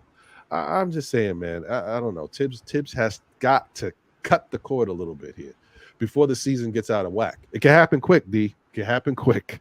I know. That's why I'm very interested in this 7 games, right? So go to the latest Dwayne Dennis comment. Okay. Because he look what he says here, and I have something to say for it because I agree with him, but we need context though. Okay, Dwayne Dennis says best way to explain it is that Thibs holds this team back. Point if Randall or RJ isn't playing well, he sticks with them. If Obi isn't playing well, the cord of trust is cut. No, that's true. Right, and to Dwayne, guys, and I really want you guys to take this in. Thibs. I can't hold him responsible for him being himself. It's kind of like a bad relationship. Like I remember I used to tell my dudes, I was like, yo, dude, like you itch and whine about this chick, right? But yet you're still with her, knowing all these things. It goes at the end of the day, it's your fault because you already know who this person is, but you're sticking around, but yet you're still crying and whining about it. So it's like Thibs is Thibs, bro. He's going to continue to do these things. When Thibs goes out and says, I'm going to change, don't believe it. If Thibs says that, he's going to make some wrinkles and adjustments. It may be true for the time being, but it's going to be temporary. Why? Because Thibs is a guy that he's going to go to default whenever he feels the pressure is necessary to do so. Okay? Yesterday was a pressure game. Look, he did it against the Charlotte Hornets, bro. Okay, you think he was going to do it against the Milwaukee Bucks? And the only reason why the bench played the minutes that they did was because they just looked better than the starters. So, Thibs is Thibs, guys. Front office is who you got to start directing your fingers at, because the front office is letting all this happen. How you bring in a guy that doesn't really develop? Look, according to what's his name, Mark Berman, when he was around. He said that him and Jeff Van Gundy are the type of coaches that we don't like draft picks unless they're top 5. And if that's true, that's complete nonsense and foolishness because there's so many players that out of the top 5 that have become stars of this league. One of them he had was Jimmy Butler. So that logic don't make sense to me. And I'm saying that if you're accumulating all these draft picks, right, and then you're bringing in a guy that is going to play Julius Randle 40 minutes no matter how he's playing. He's going to play RJ Barrett 40 minutes no matter how he's playing. Then those are 2 different conflicting directions of thought and where the organization should go. So I hold the front office accountable. I can't hold the pit bull. Somebody let him out the cage. Somebody took off the leash. So I mean, listen, There's nothing to argue with there. It is what it is. That's what we're dealing with. It's obvious and evident to people. If you're looking at the game, you see it. This is what we're dealing with. This is what's happening. But you know, I don't get it, man. I really don't. Sherwin, I don't understand, bro. I don't understand, bro. He says, still Knicks fans, Ron, we all know you are a OB homer. Try to be like a dad that loves all your children equally. I don't understand, Sherwin, because, you know, as much as you want to call me an OB homer, you seem like an OB hater. Because if you're a Knicks fan, you're a Knicks fan. You know what I mean? You like the Knicks. OB is a Knick. Just like Randall is a Knick. I like Randall as well. But if I was coaching, I'm not a coach. If I was coaching and I'm trying to win a basketball game, if my guy, Julius Randle, doesn't really have his A game, right? He's struggling. Yes, he's gutting it out. I know he's giving me other things. I can appreciate his effort. But if OB is his backup and OB looks like he's got it, because you know OB's a streaky shooter. I don't know if you watch Knicks games, but OB is a streaky shooter, Sherwin. And his past 2 games, he's been hitting his shots. So why wouldn't I want Obi to play a little bit more and take a little less minutes from Randall and give him to Obi to see if that we can build off of that momentum? In the flip side, if we started a game and and Randall had it going, right? And then when Randall gets to go to the bench and take his time to rest and Obi comes in, if Obi looks like trash and Obi's not hitting, guess who's going to be playing more? Randall. I don't, what are we dealing with here? I'm so confused. Am I saying something that's foreign? You go with the hot hand, right? But if the hand's not hot, you explore other possibilities. That's all we're saying. And here's another thing too. If you have biases, I don't think you should call out other people for having a bias. And I'm not saying Ron does, but I'm just saying that if you have biases, you shouldn't really do that, bro. Look, I'm not gonna. I like Obi Toppin. Obi Toppin's not even my favorite player in the Knicks. RJ Barrett is, and you see me saying stuff about RJ all the time now because he's got to get his game right. He's just not there yet. Mentally, his head is not all the way in the game as far as his focus. It's part of the reason why his shot is not where it needs to be. He worked on the shot all off season. We saw the results. He's working on free throws all the time. It's all about focus and consistency and good shot mechanics. He's got to keep his head in the game. He's just got to let the game come to him, slow things down, and get back into his patterns. That's all. So go ahead. No. I'm sorry. I thought you finished. No, I was going to say OB only deserves minutes when he plays like he deserves the minutes. And right now he's playing like he deserves more minutes. That's it. I don't care if it's OB. If Deuce went in there last night and played 10 minutes and shot 3 threes and had 2 steals and played good defense, who do you think I want to play more? IQ or Deuce? Deuce. I want to see more from Deuce. You get it? Whoever's playing well, you want to see more from, especially if the team is struggling. I don't think this is foreign. I don't know why you're making such a big deal about that. I'm going to leave it alone because I'm not trying to blow it up even more, Sherwin, but it doesn't make any sense, bro. Just play the guys who deserve to play. And if the guys who you got out there normally are not hot, go to the backups.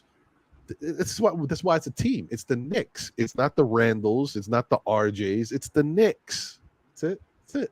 And another thing too, but here's the thing too that I don't like. Randall played like crap yesterday.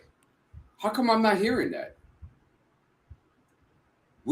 I never hear that from the biasness, bro. And this is not just you, Sherwood. There's others too that do this as well. Never hear it. Never hear that Randall played like crap yesterday. Randall disappeared. Never hear that ever. Okay. Yeah, if a guy is shooting 53% for 3 on 3 attempts, defense or not, he needs a couple more minutes. And another thing too, maybe I'm missing something, Ron, Sam. Maybe I'm stuck in the mud on this. Last time I looked, Randall don't play defense either. That's what I'm trying to figure out. I'm not understanding what we're looking at because, like I just mentioned, it would be a double team and somebody would be wide open in the corner because Randall and Fournier or Randall and whoever else don't know how to call out a switch or call out if they're staying, anything. Yeah. And then it comes back in the fourth quarter. Your bench puts you in a position to possibly be back in this game. And Randall came in like he didn't even care, bro. What it is, D, is, you know, anytime that we bring up Randall, and if it's not, oh, Randall had a great night, it's like we're just picking at somebody, just stabbing them repeatedly, and just really hurting their spirit. Guys, we're just telling you what we saw in the game. OB lover. Like, no, a championship lover. Okay, and I like to see championship basketball out there. Yeah, I mean, sorry, excuse me, bro. Let me get to. I see I have a super chat, and I want to say what's up to a couple more people. But Craig, dude, I don't know what's up with RJ. RJ has this thing, and if RJ wants to take his game to the next level, he's gonna have to get out of this. At some point, he's gonna have to put on his big boy pants, and he's gonna have to step up and do whatever he needs to do to get him out of this funk. Guess what, RJ? Look, and this is like tough love for everybody. Once again, guys, RJ is my favorite player on the Knicks.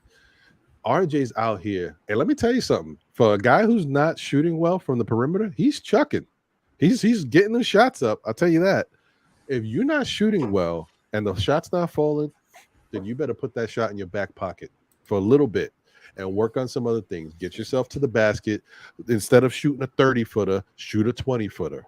You know what I mean? Like, I don't like today's NBA. I've said it many times. And the Knicks team is currently reliant on some of those bad practices. They've been trying to get away from it because the points in the paint, you guys know that they've been working on that. They've been doing really good at it. But I don't need to see RJ shoot 7 times from three-point land and hit 1. If he doesn't have it going, and his shot's not falling, every time he misses those shots, that's a rebound opportunity for the opposing team, and they might get points. What you know what we should do? I don't have those stats. Maybe next time around, because now I brought it up and I gotta hold myself to it. We should look at how many points are scored off of the Knicks 3-point misses. That's because that would be interesting to me, because you know the Knicks are trying to fit into this 3-point league, and they're not a good 3-point shooting team. And if it's hurting you rather than helping you, then you got to figure out something with your offense. And like I said, right now RJ needs to. You know, as a shooter, they say you never want to stop shooting because that's your bread and butter. That's how you get back into your rhythm. RJ ain't no shooter. RJ's a person who can score, but he's not a shooter. Fournier's a shooter. Right. You know what I mean? I think that's where it gets a little crazy here.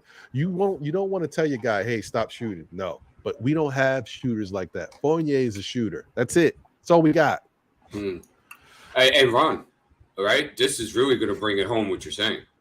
You want to know what RJ's 3-point percentage is this year? What is it? You ready?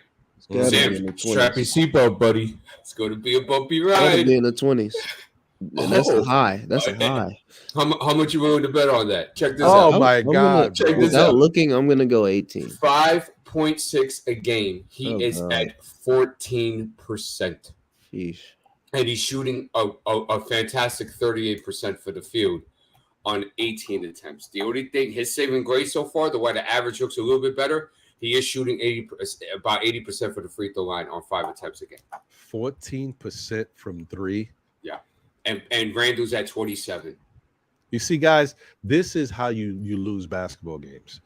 The fact that the Knicks have been winning is good because that means that not all the Knicks are shooting that poorly from 3, but that's how you lose basketball games. You cannot shoot that poorly from any part of the field and then continue to jack the shots up. At some point, you got to do something different. And hold on. There was something else. Back to Sherwood. When you said the whole thing is that you said you trade OB and Fournier as soon as possible, and the other thing is that Randall impacts and does more things towards winning. Let me tell you something.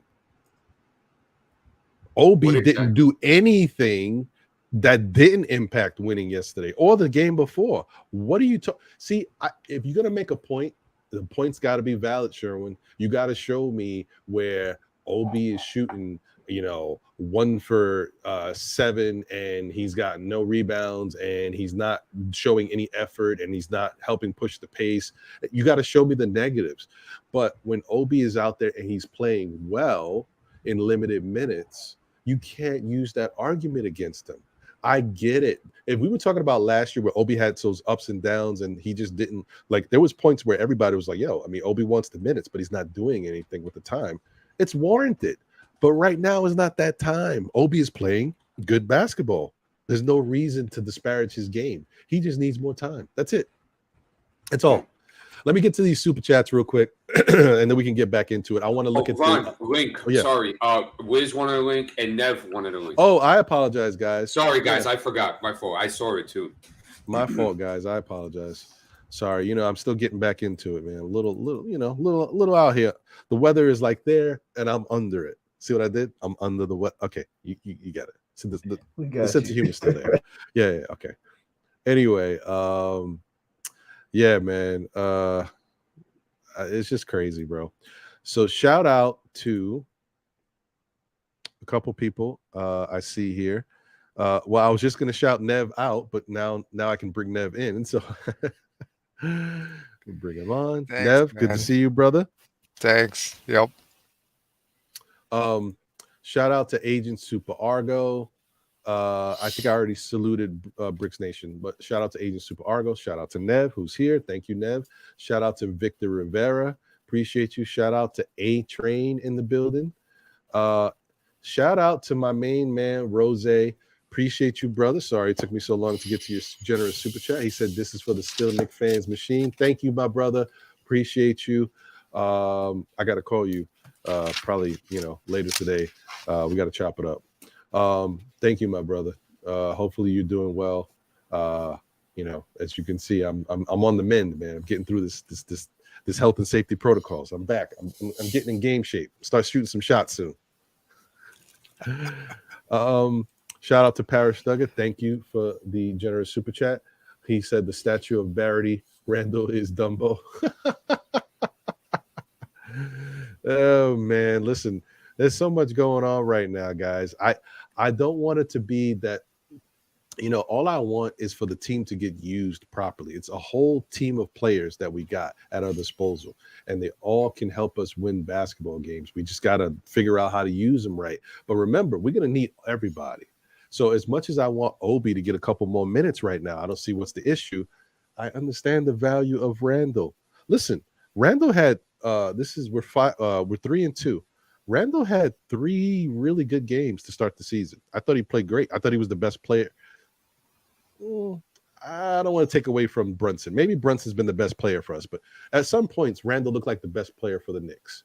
So I don't want to take that away, and he's going to be important. We're going to need him down the stretch. Just saying, you got to take it on a game-by-game basis. Sometimes you got to sit whoever it is. Even if the Knicks had a competent backup point guard, I would say that even Brunson should have sat a little bit more yesterday, and you give that competent backup point guard a chance to run. Well, you don't really have that right now. We're still searching.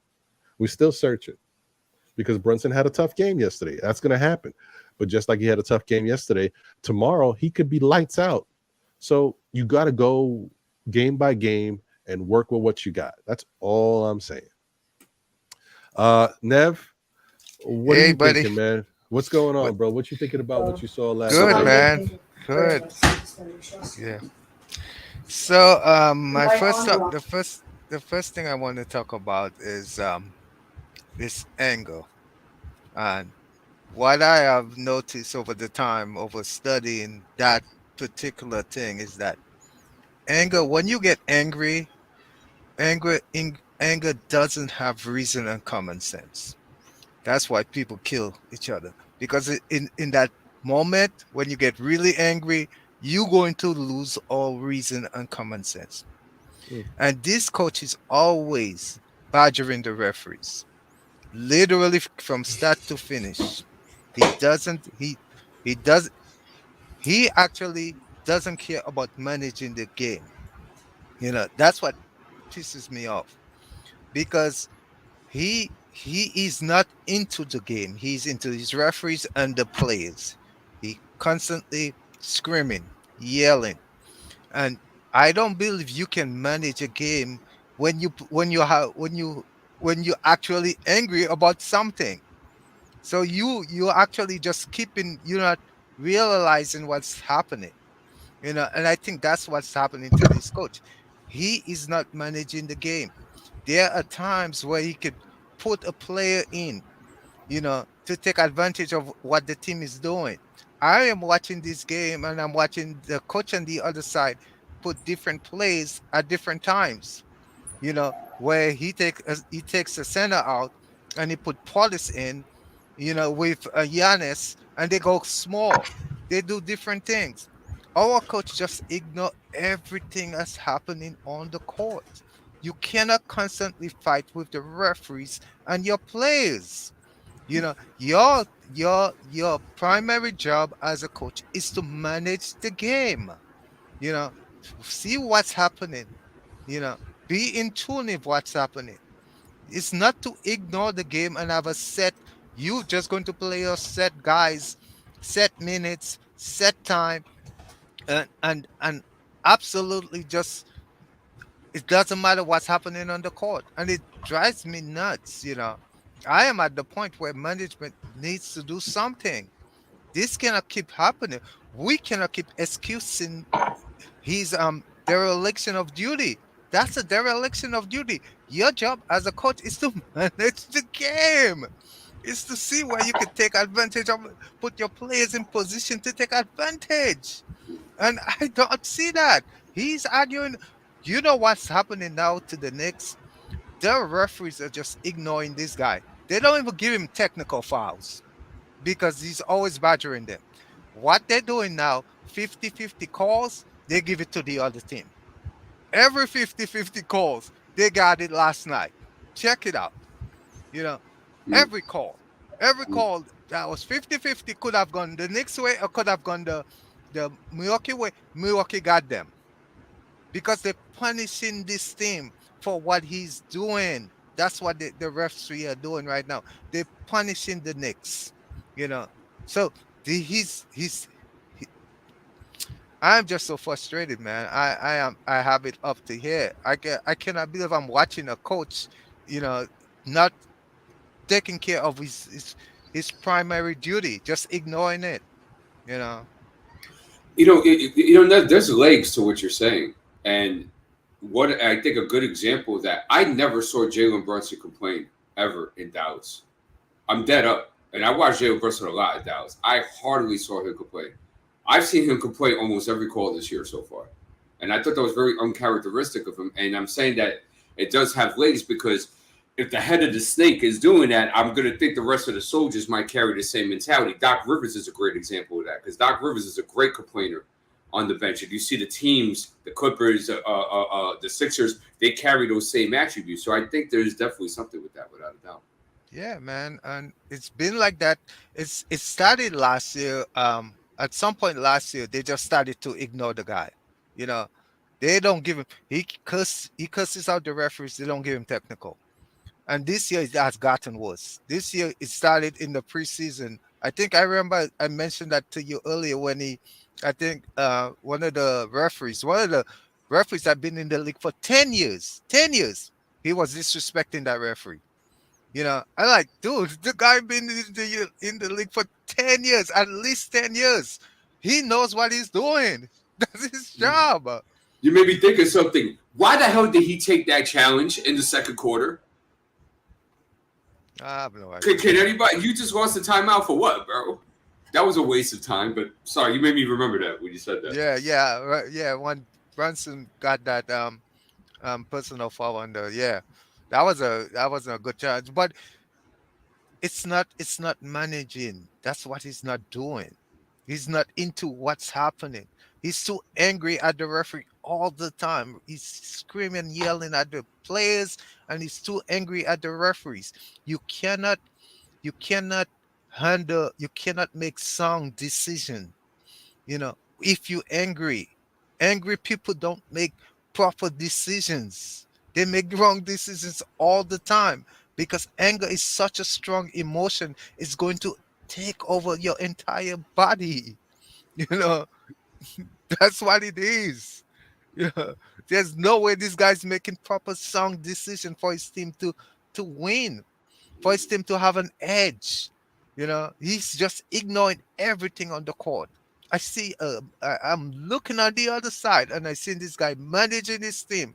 I'm looking on this side. He takes out the hot hand.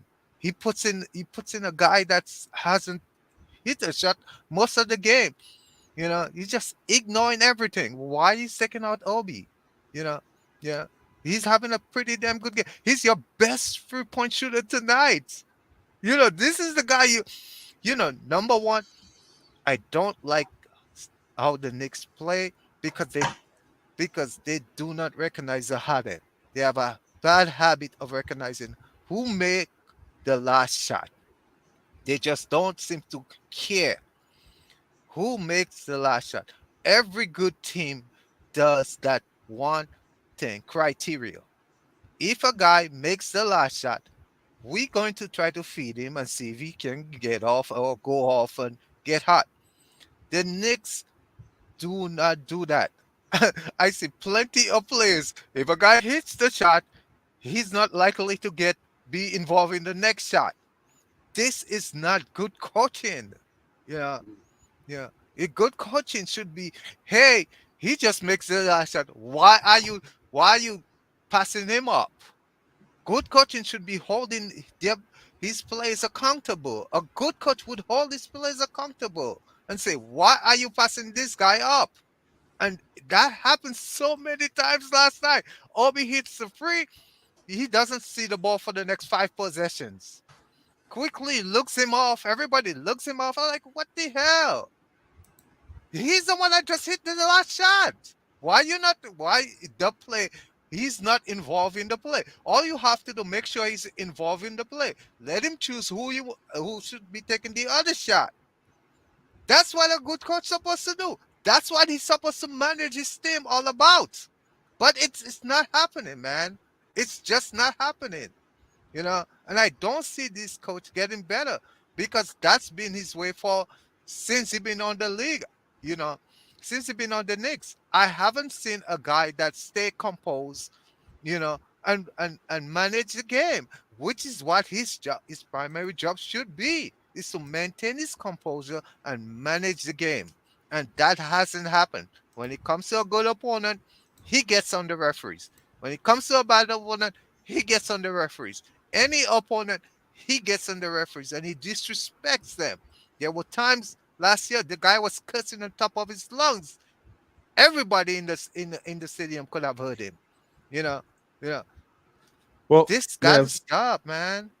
Listen, man. I understand the frustration. I think as Knicks fans, those who really want the team to be good and competitive this year understand that these are things that have to get cleaned up. Or if not, it's going to spiral. It's going to get out of control because this is more and more good teams the Knicks are going to be facing. This league is tough.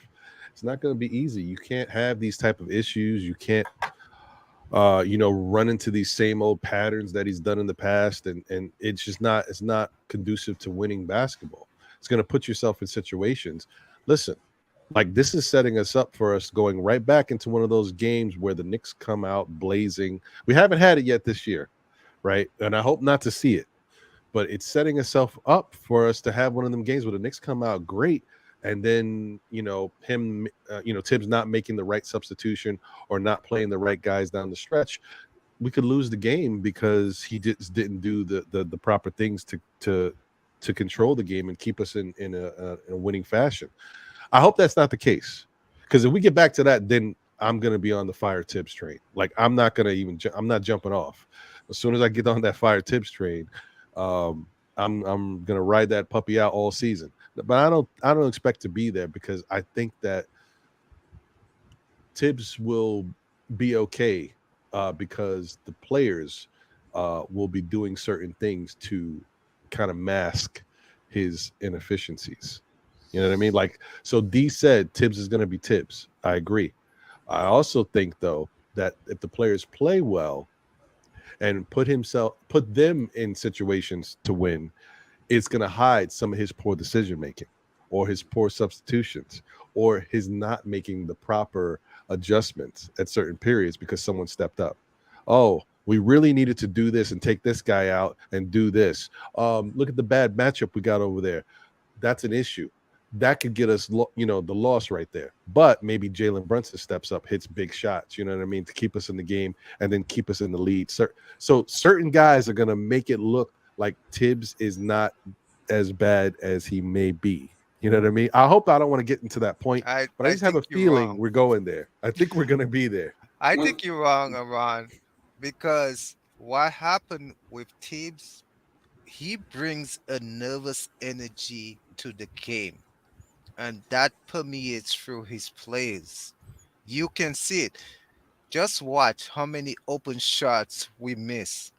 Last night, I count at least 5 open threes we just miss, wide open threes. And as a basketball player, one thing I have realized, as good a shooter you are, you cannot play nervous, you cannot play scared. It will affect your shot. And that's why you see our guys missing a lot of open shots. They're not playing, it's not a free, they're not playing free. They're playing with nervous energy, the same nervous energy he has. It's permeating through his team. And you just watch the next game and see just count how many. Fournier missed at least 3 wide open shots. That should be automatic for this guy. We missing open shots, and because it's their coach brings a nervous energy to the game and it permeates through his team, and that's why we miss a lot of these shots, and it's only going to get worse. It's not going to get better because like I said, one thing I mentioned in one of my writings is that this coach has an obsession with winning, and when you obsess about anything, it blinds you. It makes you make bad decisions. It makes you don't trust people that even the closest people around you should automatically trust. So that's why he's such a loner. I see what you're saying. I'll let D jump in, but I got some pushback for you a little bit. And I'll be quick. Just a couple of things. One, we cannot talk anything about the refs yesterday. We had more free throw attempts than the Milwaukee Bucks did yesterday. We just shot 67% for the free throw. One. Number two, as far as the nervous energy thing, I don't know if I could jump on board with that, Nev, because then I would have to say, well, Milwaukee missed way more open threes than the Knicks missed yesterday. Would they act being a victim to a nervous energy? I just think, look, listen, in the league, the league average for 3-pointers is 36 to 35%. So you're going to see a lot of missed threes out there. I don't think we could necessarily attribute that to nervous energy. I just think guys are just not hitting open shots. This is a make or miss league. You get what I'm saying? Yeah, but that's been happening all year. It's not one game, and like one game we hot and we hitting shots, and the next game we're not. This is a constant theme. I mean, every game we've been missing shots. We won 3, but we could have lost. We could have a sub 500 record because we've been missing a lot of open shots. Yeah, but you know what, Nev? I mean, I see what you're saying as far as, I mean, we know Thibs definitely is a nervous wreck. That's what I question. That's who he is. That's how he lives his life. But I don't know if that means that I feel like the team necessarily is missing. Now, it could be an underlying issue as to how they play. There might be something to that while they don't step up in certain situations and they do take on some of the way the coach carries himself. But here's my thing that I was going to say, and I've said this before, and it doesn't change now. It's still the same season, still early in the season. The Knicks are doing different things on offense. They're trying to incorporate some different movement, some different plays. They're trying to get out more in transition. They're trying to orchestrate their offense faster. You know, they're still kind of playing into that 14-second shot clock type thing. You know, and for some people, it's still kind of hard for them to get acclimated and buy in. I think Derrick Rose is starting to get comfortable now. If you see, Derrick Rose wasn't as comfortable before, and you know, we've all heard, if you listen, you know, Thibs yelling, because now you can hear everything. Thibs yelling at Derrick Rose to kind of move the ball and get it up the court, because Derrick is a, you know, he's a creature of old habits. He's used to playing a certain way. He's faster than most guys anyway, but he brings up the ball the way he brings the ball up. But it's also about getting into your sets quicker and all this stuff. So Thibs is pushing that. And I said this before. I said it early with Julius because I thought Julius wasn't comfortable, but I think Julius is now starting to get more comfortable. Evan Fournier, to me, still has not got comfortable in this new Knick offense. Like his place and where he needs to be on the court, how he likes to get the ball, I feel like he's still not comfortable. I don't think that's a nervous energy. I think it's the fact that the Knicks are trying to play faster and get into their sets faster. And in some cases, you know, he's out there with IQ, and, you know, IQ is still learning how to do this stuff, and he doesn't look that comfortable with everything. I think that there's some growing pains here. And unfortunately, now you're dealing with growing pains against good teams, because now you're starting to face the Milwaukee, the Clevelands. They're going to keep, the Bulls are going to come. All these teams are going to start, and the Knicks going to have to get it together fast. That's the chance you take when you try to do something different. Ron, I don't want you to get me wrong. It's not that I believe a coach with nervous energy cannot coach, because what happens in any situation, you know, what happened in any situation when you start coaching, your concentration level rises up to where you block out everything. That's a good coach. That's what he's supposed to do. You're supposed to be able to block out everything and concentrate on the game, because you know your concentration level goes up, and that's what happened to great shooters. Great shooters concentration level, like Steph. His concentration level will go up, and he literally cannot. He won't able to see anybody in front of him. He's actually, you know, it's like playing by himself. You know, that's what happened to coaches. This coach is too much in the minutia. He's too much fighting the referees. He's too much arguing with his players. So he's always in the garbage, in the thing that doesn't matter, at really is not important to the game. So he's always in there. And worst of all, there's not one game we can sit here. Not one game we can sit here and say he has done a pretty damn good job managing the game. He has called the right plays. He has made the right substitutions. We cannot say that. We didn't say that. We couldn't say that last year. We sure cannot say that this year. We have won games, you know, but it's not because he has done a pretty good job managing.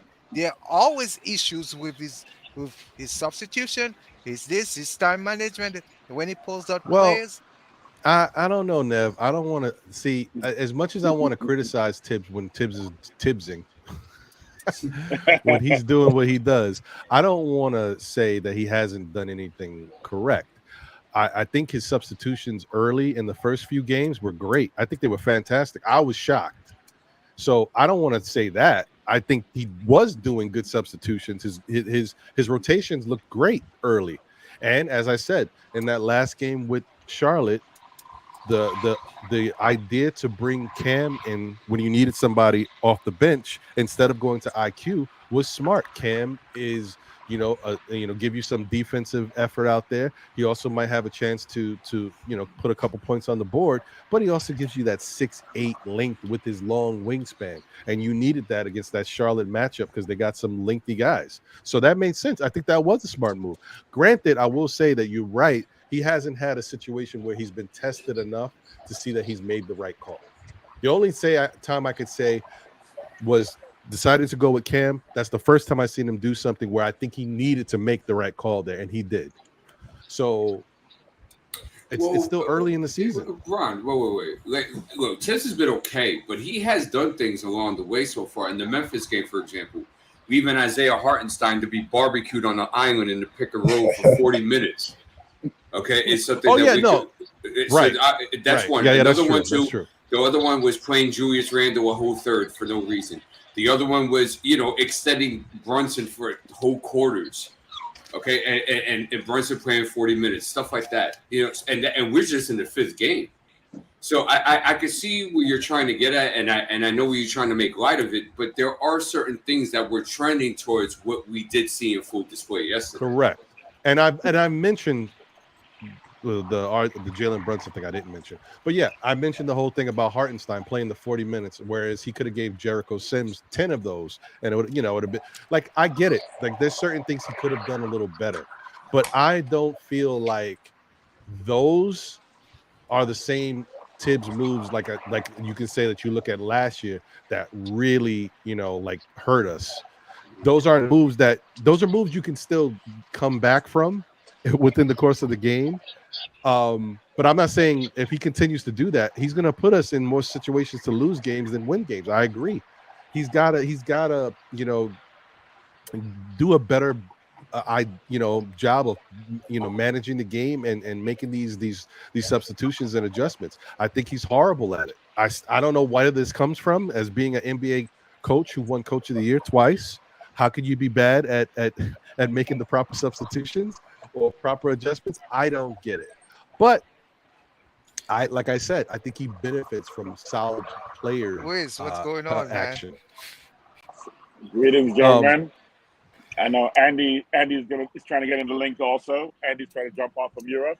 All right, let me get the link out there for Andy. It's good to see you, Wiz. Let me just finish my thought before I get you going. Sure. I just think that he really needs to. Sometimes Thibs got to slow down. Just because you think you know everything, you've seen all of this, you're a professional coach. Sometimes you got to slow down, let the game, dictate what you got to see. The game's going to show you what needs to be done. Yeah. Sometimes, Thibs, you need to look at the game a little closer and see what you need to do, because I don't think he's paying attention the way he should as to making the proper adjustments sometimes. But this is still early, and I'm not on the fire Thibs train. I am not on the Thibs is the blame for everything. We already talked about some of the other things that are happening. We already talked about RJ chucking up so many 3-point shots and then shooting 14% for the year. That's atrocious, bro. That's atrocious. There's a lot of stuff going on here that they still need to clean up. And look at here's the bright side, guys.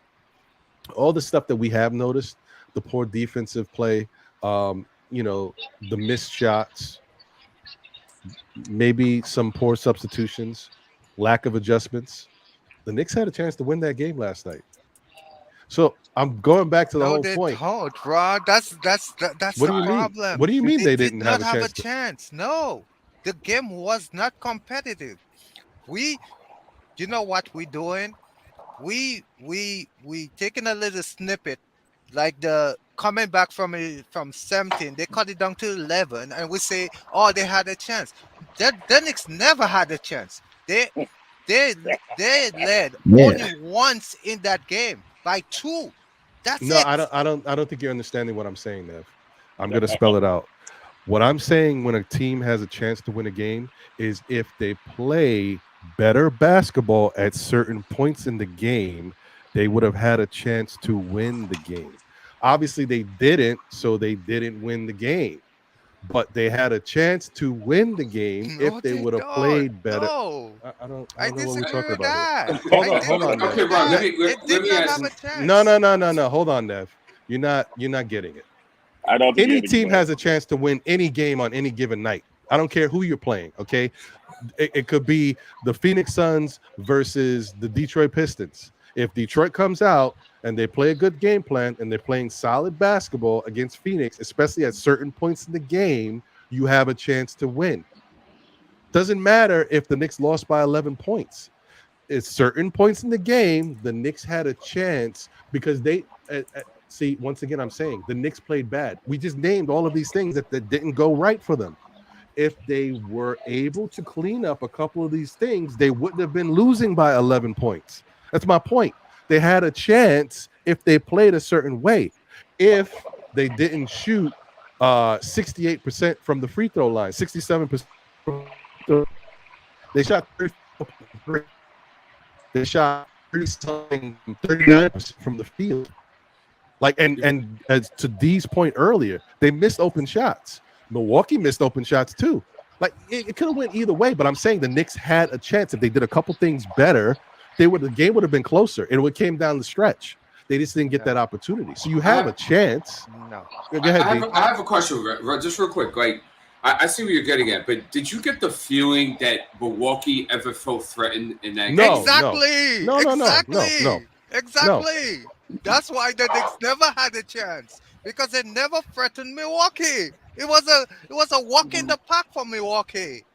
You know, that was it. That's not a competitive game, dude.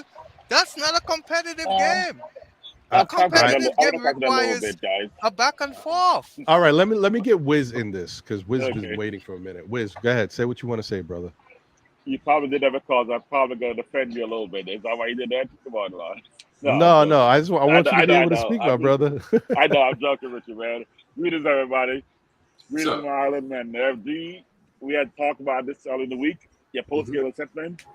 So I'm going to start off, with a little bit of calmness, and this is how I actually got through last night. From my boy Rudyard Kipling. I don't know if you know Rudyard Kipling. If I'm going to do two quick excerpts. If you can dream and make dreams your master, if you can think and make thoughts your aim, you can meet the triumph and disaster and treat those imposters just the same. Yours is the earth and everything that's in it, and which is more, you'll be a man, my son. From the poem If and Clipping. Triumph and disaster is how we should treat it, and we always talk about how we treat each game. We assess it the same way. There's no emotional swings about, oh no, we lost by this, and we go to extremisms. Sorry there, but I think that's a little extreme to say Thibs has done nothing right so far. Yeah. I know how you feel, and he's made some mistakes. And last night, we had the chance, had he made the right adjustment, when they started the 18-point run at about 6 or 8 points into it. He did not make any adjustment at that point, and I think that's the chance we had. We were within 3 points. That 18-point run blew us up to 21, 22 points away, and there was opportunity there had our coach been more of a better game manager. And I think Thibs' issue is that his stubbornness and his tunnel vision blocks him and blocks maybe his assistants from chipping in and saying, yo, somebody got to pull his, tugging his jacket and be like, yo, Thibs, tugging his shirt tail and say, yo, we're down by 3 now, down by 8. Wake up a little bit. Do something. Call a timeout. Slap a laptop. I don't care. Throw a finger in the air to the crowd. Do something. Get a technical. Do something. Bring in Archie. Bring in Civ. Bring in the 15th guy on the bench over there. Bring in Teals. I don't know. Go to Clyde and say, Clyde, can you come in the game? Clyde's right there. Do something to cause a disruption in that kind of pace. And that's where I thought we lost the game, where we had a chance. Although, again, I think Milwaukee felt comfortable because they're so confident being a championship team. But I think we had the chance to threaten them. Had we simply hit some free throws at the end of the first half, that was disastrous. But had we done that to stay within 3 points of them at the end of the half is a point where they were probably like, oh, these guys aren't going to go away. And that's where the discomfort existed a little bit. And it was up to us to capitalize on that by playing smarter basketball and more efficient basketball by shooting better if we had a coach that could manage the game better and set up better offensive schemes. So I do think that they weren't worried because they're a confident championship team. And it's like, Hussein Bolt when he's running. I mean, I'm Jamaican, right? So I got to draw my Jamaican thing in there.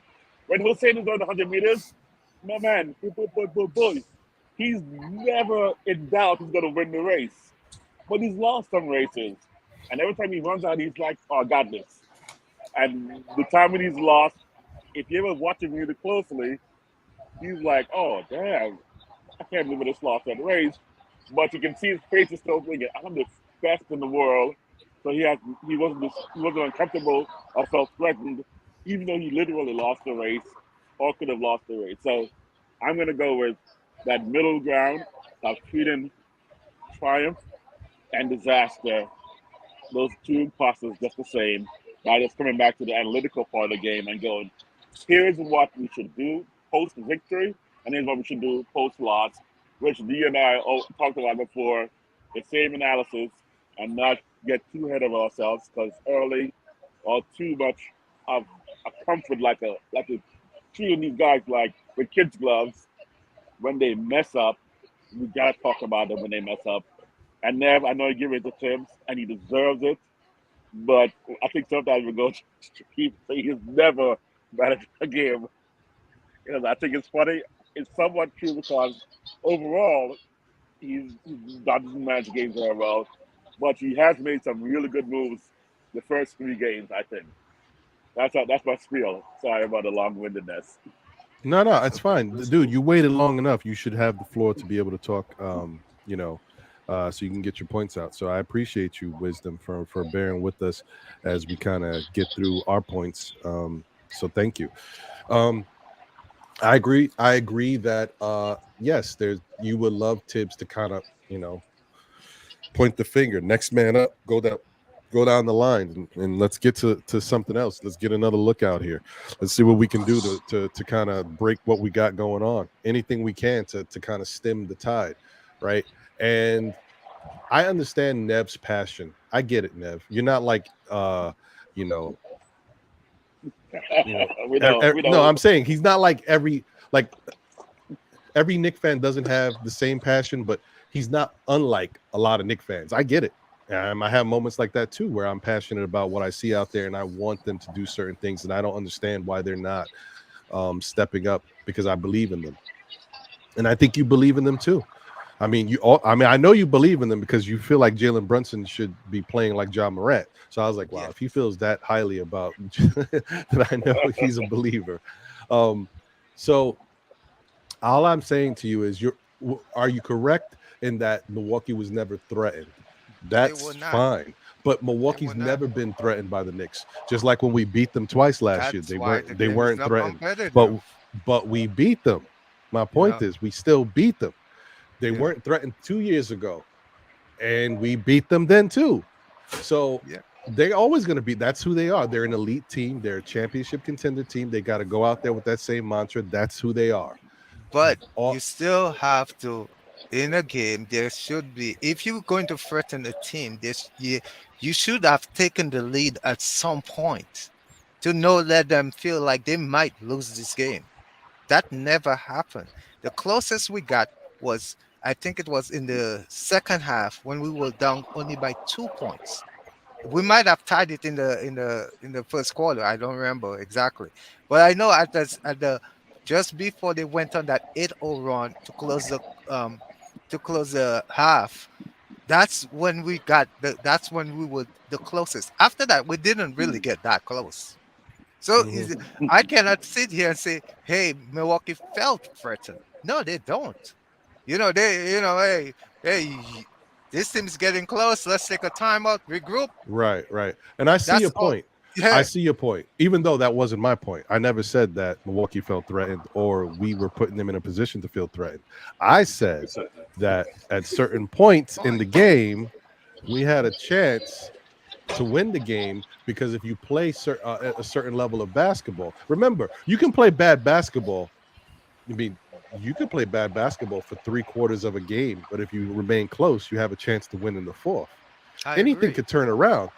The Knicks didn't do it last night. I agree. And you could say that Milwaukee never felt threatened, and so therefore we never really had a chance. I'm telling you, the tables could have turned at any point because Milwaukee left that door open.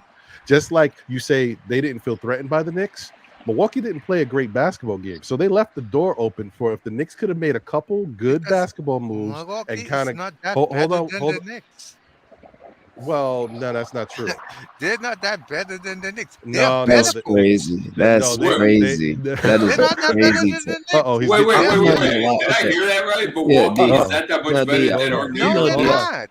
I normally Hold sit on, back. guys. I don't say anything. I but thought that I was the one right that was there sick here. Hold on, hold on. You can't say that. Nev, you want some of this Gatorade? Because it sound No, like I you. don't. Wait, you just said that Milwaukee's not that much better than the Knicks. They're not. First off, they have hold the on. #1 player in the league. Yeah. Hold on one That's second. it. Hold on one second, Nev. First off, let me say shout out to Parrish Nugget. Thank you for the generous super chat. We're really all upset because of coach mismanagement. Yes, we are, Parrish. You see No, it. I'm not. There's more to it than that. No, I mean there is more to it, but yes, that's what we're focused on right now. But Nev, listen, man, this is for you, buddy. Let's see if I know the ledge. Because I don't know, brother. I don't know if you. I mean, come on, man. You cannot say that the Milwaukee's not that much better than the Knicks. Milwaukee is a championship contending team. It's a team in the class. They're in the same class as Boston. They haven't in the same lost. class as yeah. So I don't think that I will not say they're much better than us. Yeah. If you want to say they're better than us, I will agree with that. Much better, I don't. Because if you take our roster, the one place Milwaukee totally outclass us is at Giannis' position. That's it. That's the only place he totally outclass us. Right, but look at the roster. They don't have the first off. They're missing Middleton and they're missing Connaughton. We already know that. Those are two integral pieces, especially Middleton. With Middleton, the Knicks might get smacked like yesterday. Just saying, but they didn't play their A game yesterday. They beat us by 11, and they didn't even play well. They shot 28% from three. Like, and it wasn't because of our tantalizing defense either, bro. It's because they're not that better than us. I mean, we want to put Milwaukee on a special pedestal. Okay, that's what we're doing because we consider them a championship level team. They have a damn good coach, and so therefore we want to elevate them higher. But it's if you look from position to position, the one position that you can say they totally outclass us is at Giannis' position. That's not true. That's not true. Okay, look at these stats right here. I'll tell you right now, bro. Okay, Grayson Allen shot 6 of 10, 4 of 6 for 3 for 17 points. Brooke Lopez had 14 and 11. Javon Carter, that played stellar defense, had 14 points. Can I make this point? D. You're talking about stats. Let's say player from player composition. Let's take player from play. Is Javon Carter better than Brunson? Is he better than Brunson? I mean, that's how you. If I'm evaluating if a team is better, I'm gonna look at player from player. Are you gonna count Milton or not?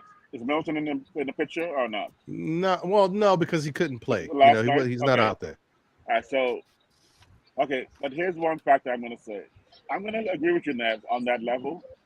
That player for player, they match up really well, except for one place.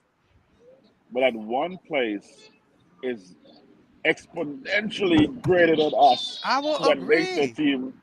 So right away, the teams don't match up because that one player makes them exponentially better. But the second thing is experience, good coaching, great defensive scheme, and a winning tradition with a winning culture. I just named 6 factors make them exponentially better than us. So from that point of view, okay, so that point of view, they're better. Hold on. Okay, go ahead, Rod. Yeah, because this is crazy. This is the thing. So now this is where I'm going to use your own words against you, Nev. You said that the Knicks are taking a page from their head coach, right? So obviously Milwaukee, being what they are, they're taking a page from their head coach. Exactly. You see how they know how to win games. They know how to close games out. They do what they got to do. Totally. But if you're going to say that Milwaukee and the Knicks are closer than we might think, how can that be possible? Because we already said that the Knicks have Thibodeau as a coach, and he carries himself a certain way, and the Knicks are playing off of him, and we can see that that's not necessarily conducive to winning consistently. So they can't really be the same type of teams. They have a better overall. They've got better overall talent.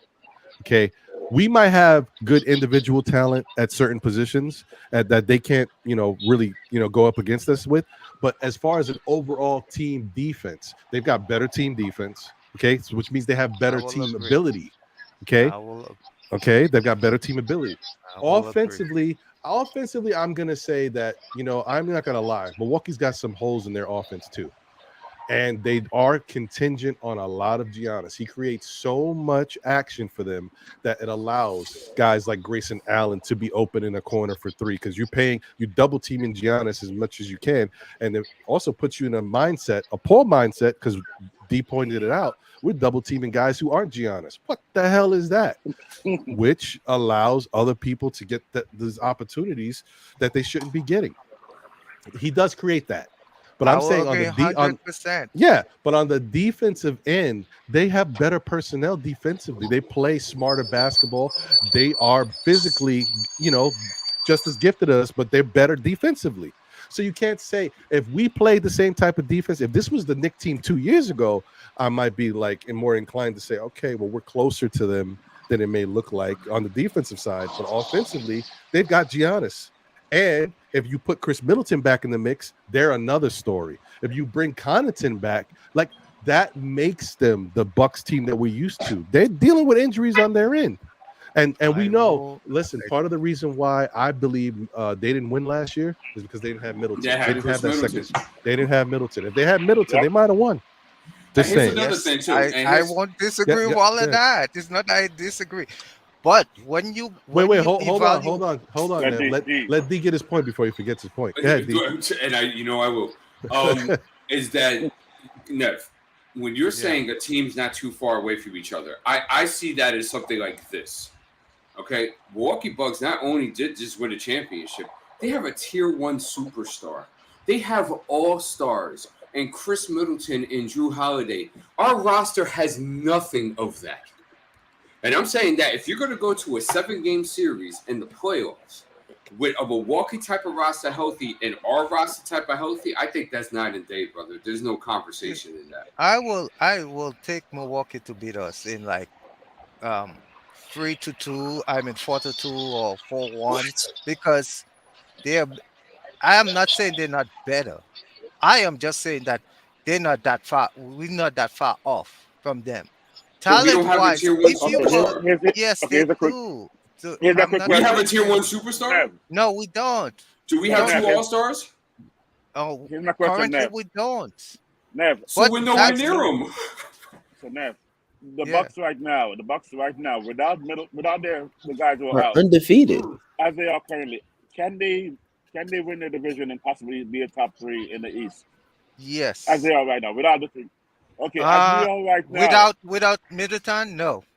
No. They can be top 3 in the East without Middleton right now. Top 3?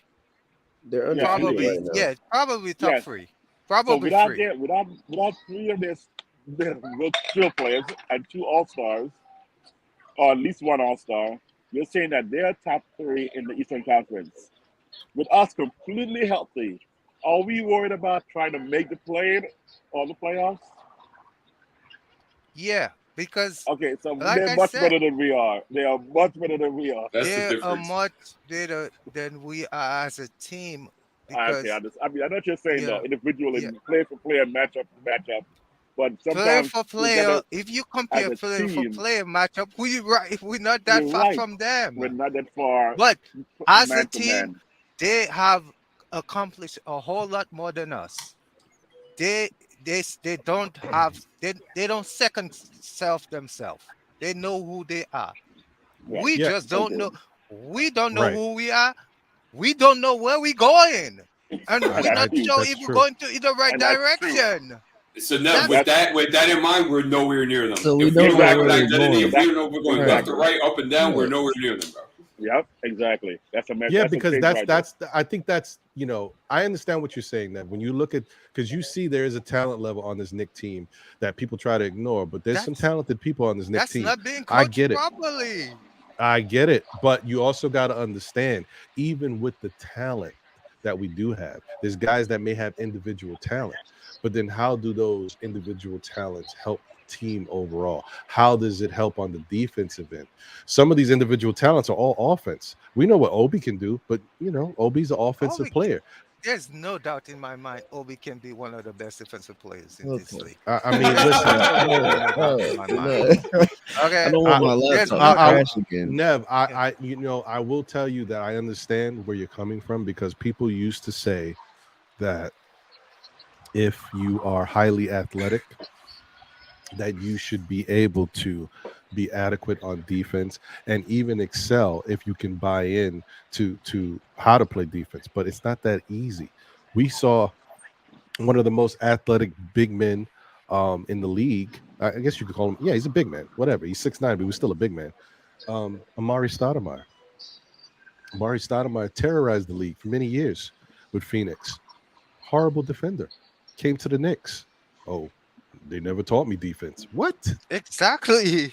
It's not that he couldn't play defense. He never taught. That is what Obi's going through, because but Nev, that's the craziest statement you could ever make as an NBA basketball player. Don't tell me you start in the lower levels, then you get to AA, all these different leagues that you've been in as a young player. Don't tell me no coaches ever taught you defense. You just never needed to really know, because you were so talented offensively. Exactly. He was such an offensive force. Nobody took the time to teach him defense. Nev, I'm the queen bee of the Obi highs. Okay? Well, maybe not the queen, the king bee. Baby. You know? Wisdom the queen. But exactly, wisdom the queen. I'm in LA too, so I can't say that too loud.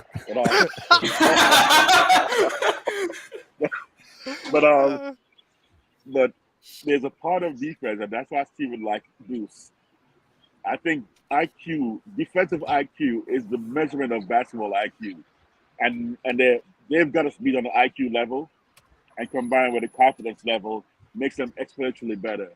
That's a part of the game that you can't measure with straight statistics. And because they're so much smaller than we are defensively, IQ-wise, their game level and their confidence level is so much higher.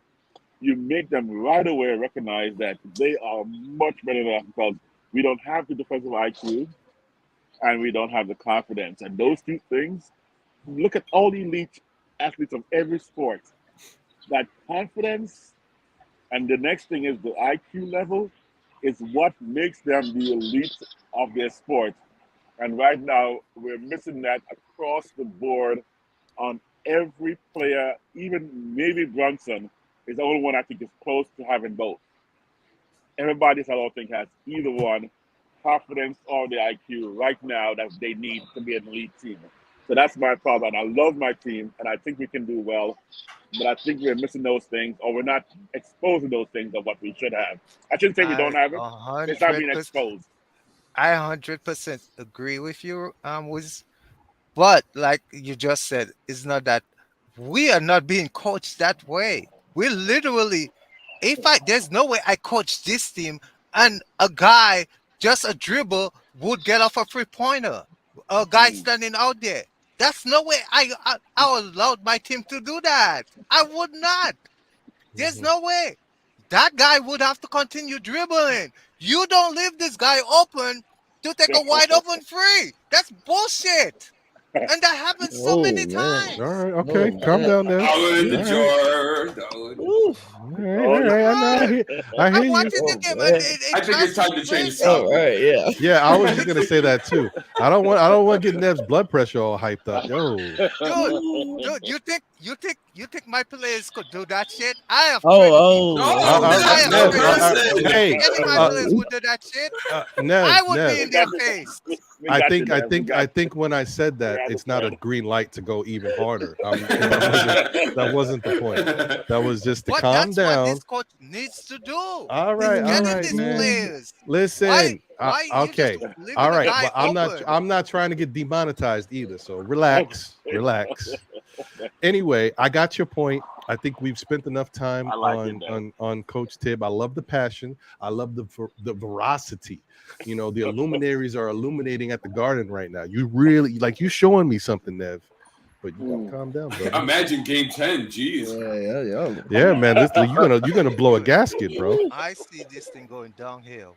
Listen, it may go downhill, but you're a Knicks fan. You gotta go downhill with it. I'll burn with it, but it's going downhill. Yeah, but it's okay. I saw this. Go ahead, man. I'm sorry, Wiz. I mean, actually, D, did you predict them losing yesterday? Didn't you? Did I what? You predicted them to lose yesterday, right? Your prediction yesterday. No, I had a low scoring affair at 101.98 or something like that. And a close matchup. It was close. Right. Whenever I predict a close game for the Knicks, I give the opportunity for them to lose the game. That's when I predict close. Because I'm always optimistic, so I always predict them with it. But whenever I give a close matchup, like I did with both of the Memphis game and this game, I said, oh, they're going to win by 4 or 6. Whenever I do that, it means they're probably going to lose. But I don't want to say that because I'm a Knicks fan. So on the tip of where we are and what we've been doing, we've been seeing the flaws. We saw the flaws from game 1. We saw the flaws against the weaker teams.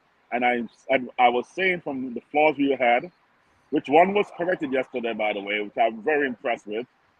From the flaws we've had against the weaker teams. Which one is it? The number one flaw that I thought was when we weren't shooting, when a player who's not shooting well should reduce his number of shots. And I think Brunson and Randall were perfect in that regard. Both of them dropped the number of shots because they weren't shooting well. And that part I really was impressed because Randall's game where he shot, what he did, he put up 28 points, right? But he was like 2 for 9. Where he was initially 8 for 9 from 2, but 1 for 6 in over to the third quarter. Then the fourth quarter, he shot 3 straight 3-pointers and ended up 2 for 9 at 3 and half a shot for 3-pointers. I was so impressed yesterday that he stopped shooting the 3 and even dropped from his 2-point shooting because he realized my game is off. Brunson recognized it earlier, of course, encouraged by the hard Milwaukee defense. But once they recognized that, I saw both of them made an adjustment to go, what can I do if I'm not producing the shooting? And they both did that. And that part of the game, I was impressed with. I think that will play out later on, which is the foundation, I think, of us being better. I don't see us crash and burning, but I do see so many flaws that it is inevitable we're going to lose to these better teams. I'm just hoping we're going to crush the weaker teams. And if we do that, and go 3-1 or 4-0 against all the weak teams in the league, especially in addition to our conference, and then go in the West Coast, beat those weak teams. That's still like 35, almost 40 wins. So that's why I'm not looking for a and burn. I'm looking for hopeful, doing what we need to do against weak teams, getting a 30-plus win with those weak teams, and just really to split or get one game from the greater teams, and we still got our 42 wins minimum. And after that, who knows what can happen. That's my philosophy. That's why I'm hopeful. Yeah. I mean, listen, I'm hopeful too. I'm with you there. I don't know what's going to happen, but I'm hopeful. Pass some of that hopeful juice around, please. I know. Hey, let me put this back up here. So, first off, appreciate you, Alois. Thank you for being here. He said that's why it's important to beat the teams you should beat and protect home court. It's very important. You have to do that. Shout out to a couple more people in the chat. Just want to make sure I shout you guys out. Wesley Robinson, thank you for being here. Bo Ismail, appreciate you. Knicks Nation 112, where the players dwell. Thank you for being here. Long Island Sound is in the building. Code D in the building. Appreciate you, man. Keyshawn is in here. Delano Still Jr. is in the building. Wacko in Brooklyn is here. Hot Grabber 718 is in the building. RC Creative is here. G Robinson is in the building. Thank you, man. Also, smash that like button according to my guy John. Thank you, John. Still Knicks fans. Appreciate you, brother. Yeah, man. Thank you guys. So as you guys can see, let's see if we can make that a little bigger. Ooh, not too big. All right, maybe right there. Anyway, points in the paint. So this is important, guys, because the Knicks have been trying to do good with this all year, and this is one of those games where You got a team that just may be doing it better. I mean, with all the pressure that Giannis puts on you in the paint, it's understandable. But they had 46 points in the paint, and Milwaukee had 50. So we lost that battle. Second chance points, Knicks had 17, Milwaukee had 20. Too much. And then fast break points, I knew the Knicks were going to lose this one. Knicks had 13 and Milwaukee had 22. Definitely something you got to do better at. You got to kind of try to take away what Milwaukee does like to do well. And they definitely like to push the pace, especially behind Giannis.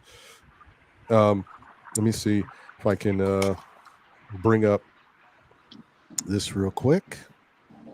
While I search, I'm going to throw it out there. What do you guys see that can make you feel more confident in the season? I'm going to throw mine out. New coach and one sniper, always one sniper, shooting wise. That's it. Everything else I think can be worked around. That's it. Just real quick, guys. You guys already can see that at the ticker at the bottom, you already see the stats for this past game. But I'm just curious to look at the minutes. RJ had 36 minutes. Julius played 31. Mitchell Robinson played 20. Evan Fournier played 20. Jalen Brunson played 33. Hartenstein played 27. Emmanuel Quickly played 27. Then you got Cam with 11 on 1 of 5 shooting. Obi Toppin, 16 minutes on 4 of 7 shooting, 57%. Just throwing that out there. Derrick Rose, 14 minutes on 62% shooting, 5 of 8. And then you got the stragglers, Jericho and Miles Bridges. So, yeah, I mean, look at that. I mean, what? Like, is this like, why don't you just give them half a second each and maybe they can combine for a full second? Wasn't it that they had 2 seconds yesterday? Didn't they have 3 It's crazy, bro. It's crazy. 2 seconds combined yesterday. It's ridiculous. Again, that's part of it. Go ahead. No, I was gonna say it's just like it just doesn't make sense to me. I'm not gonna. I don't want to make a bigger deal about it. We already talked about it enough. But like Thibs got to do a little. Yeah, you break it up there, Ron. All right. Okay. There you go. We got you. Okay. Yeah, it had to refresh itself. I don't know. You know how it is, guys. But I think the minutes distribution is fine. Yeah, I mean this wasn't as bad as I thought it might be. The only knock I have here is, like I said, I've already mentioned it. I think instead of Julius Randle playing 31 minutes, that number should have been around 25, 26, and you give an extra 5 minutes to Obi and go from there. And then maybe that dictates how you play the minutes with the rest of the guys going forward. But I think it's skewed. I can't be mad at it because the blowouts we gave our bench 20 plus minutes, and that's skewing our business right now. It's skewed in that the critical games where they should have been distributed better were not, and that's the losses. And the games where it caused distribution and looked good for the overall season, it was skewed the other way where we had a lot of minutes for the bench. So I'm not going to touch these numbers right now for the minute distribution. Individual games, especially the ones we lost, were somewhat badly time managed. That's my thought. Right. Agreed. Well, Ron, can you go guys, back to that? Oh, yeah, sure. Real quick? Yeah, just real quick. Just a quick thought about something. So you said Randall should have played a little bit less. I mean, RJ as well, but the thing with RJ is that he looked good with that bench unit when they cut the lead. Right. He was actually a pivotal force in that. He was actually looking for his shot and generating his own offense for the first time this year. So I was ready to get mad at that until I saw what came out of it. And then I was like, okay. And plus, Thibs have been trying to do that mandate for quite a while now with getting RJ with that bench unit and stuff like that. I think Mitchell could have played more this game. if he didn't allow him to get 3 fouls in the first damn quarter. Yeah. So that was big, and so that kind of messed that up, and that's what Isaiah played 28. And I mean, Isaiah wasn't bad with the 28, but Isaiah Hartenstein should not be playing that many minutes by my metric. I agree with that. And you know, the other thing is, you might even want to say that maybe Jalen Brunson didn't stand to play 33 minutes. Maybe he could have took a couple less minutes off as well. Right. You're right. He was atrocious yesterday, without a doubt. And then to only have Cam at 11, and look, Cam did some bullheaded stuff, but this is a game where, and look, and I don't get it. Like, the championship teams do it. The Golden State Warriors do it. The Boston Celtics do it. You even saw Milwaukee yesterday. Nwora had no business being out there yesterday, but he still played. What did he play, like 12, 15 minutes? Mm-hmm. You know, and it's like the better teams do this well, but we're stuck on a team. And like I said, I don't think it's all Thibs at the end of the day because somebody let him off the leash, right? But you have to know these type of things come. And I'm saying the better teams that are more competitive, the championship caliber teams are able to utilize their roster thoroughly and be able to mix in and sprinkle guys correctly. We have to be able to do it because right now we're projected to be guys. I don't care what anybody said in this fandom. Amongst the NBA, we're a playing team, if that, right now. Yeah, that's the metric right now with this team. And I'm saying that you got to come in yesterday, you got to do better than this all around. This is terrible. Yeah, I agree. Well, listen, guys. I think I gave it a valiant effort. I think I tried my best. You did great, man. I think my throat is starting to bother me a little bit, so I'm gonna have to try to cut it short. What I want to do is get everybody's last words about things, and then obviously, you know, anything else you want to add before we get out of here, put that up there. Plus, I got to get to the pharmacy and pick up some more meds. But yeah. So let's move it around and let's okay, hold on. One quick question before I move it around to you guys. Okay, still, how many minutes do you think Obi will get in Miami? Duncan Robinson is the best shooter after 5 years in the history of NBS. Sherman, man, he's just trying to troll Obi. I mean, he doesn't get the situation that Obi's our only other power forward, and that Duncan had replaced backup people who can take his spot. And the way Miami plays is different than what they need. They don't need a Duncan in there, even though he's shooting well. It's almost like Fournier for me. Fournier can shoot well, but it doesn't necessarily fit our scheme. He makes, you know. I wouldn't. I'm not gonna fall into that trap. I don't know trying to get you right. I don't know how many minutes Obi's gonna play. I think he's gonna play the same amount of minutes that Thibs keeps giving him. How about that? That's my answer. There you go. I agree with that. 1,000,000%. 12 or 13. Exactly. And why is Miami being? And why is Duncan Robinson being mentioned? I don't know. Maybe last he just time thinks somebody's talked about Duncan Robinson. I don't know. And let me tell you something. There's going to be some times where people start forgetting about Duncan Robinson again because he's not a consistent player. I already don't forgot worry about him. It's a long year. Exactly. Yeah. But so yeah, let me go to Nev first because you know I want to make sure Nev's okay. I'll come Nev. back. Okay, all right. So first off, let's look towards something new. Okay, what are your thoughts towards this next game against Cleveland?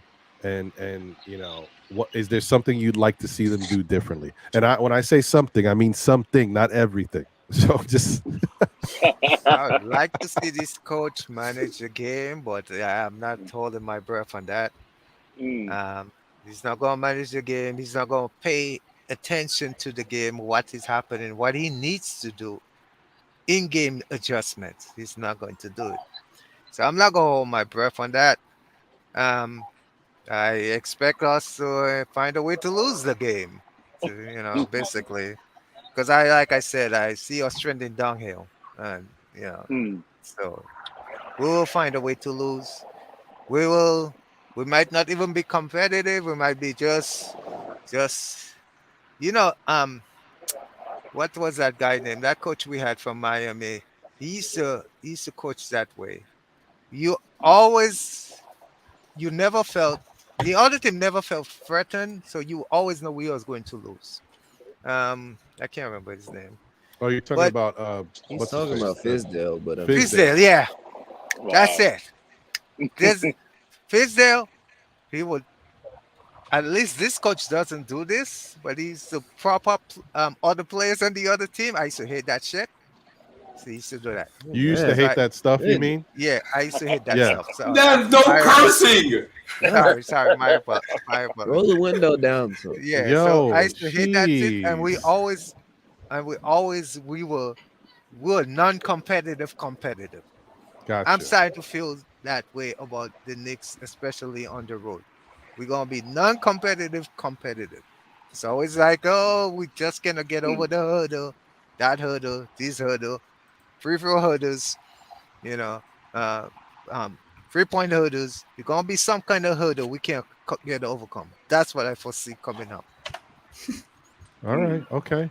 Well, as I said, Ned, Thank you for the dose of optimism. Yes, I appreciate your Sorry, thoughts and your takes.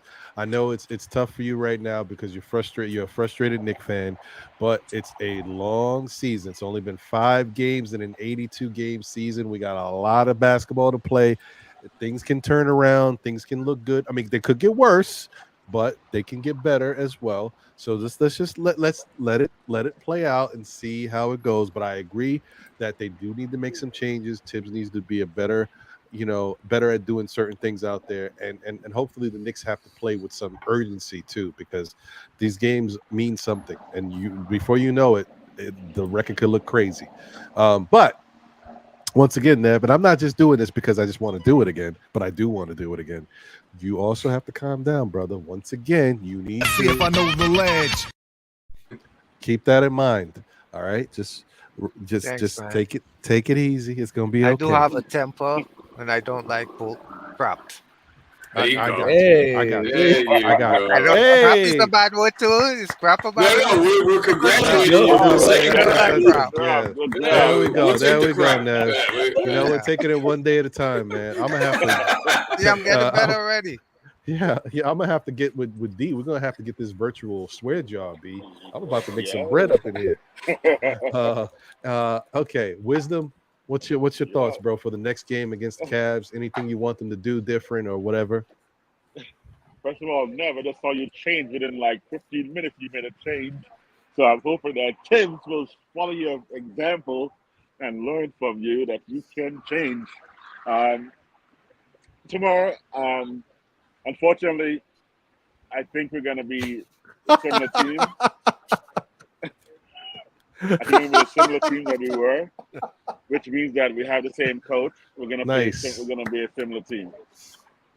Unfortunately, I fear that their perimeter shooting, especially our beloved Donovan Mitchell, it's probably going to burn us badly. And this is the first time I'm actually predicting a loss for the season. I want to be pleasantly surprised because I want to be wrong. I can't wait to be wrong. Only thing we can do better, that I'd like to see better, is efficiency. Is passing, moving the ball around and make efficient shots. Everything else will work its way out because we may have a shootout tomorrow, and it depends on us making those passes and keep moving the pace and getting highly efficient shots and hitting those shots. That will win us the game or keep us competitive. That's my hope.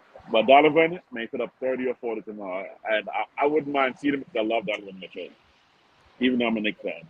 He's a New Yorker in my heart, and he's a Knick in my heart for the future. I hear you. I'm with you on that. That's cool. I like it. Wiz. Positive. It's good stuff. Oh, we got to get Josh Primo, by the way. Okay, let's go get him. Hey, listen. I don't know what's going on with Josh we don't Primo. even know. I was gonna say we don't even know the half. I don't know because mental health issues, supposedly with a past trauma. Yeah, he might be going through some tough times right now. So it's good to monitor. Like, I don't want to be that guy. I hate to be that guy, but I'm gonna be that guy real quick. I hate being a desperate team. I don't want to be the Knicks that everybody's issues are like welcomed by our team. Like just because a guy like if Ben Simmons ran into problems right now with Brooklyn, everybody be like, "Oh, we got to go get Ben." No, we don't got to go get Ben. Ben don't work there. He don't work here either.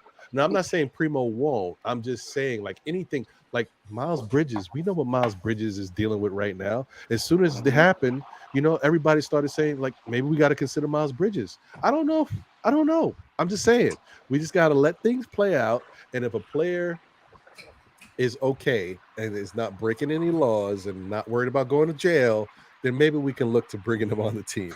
But that's all I can say. And one more thing about Primo, dude, if he's dealing with mental health issues and he's got trauma that he has to deal with, we do not want him to be with Thibs on the. Come on, man. No. That's very true. It's very true.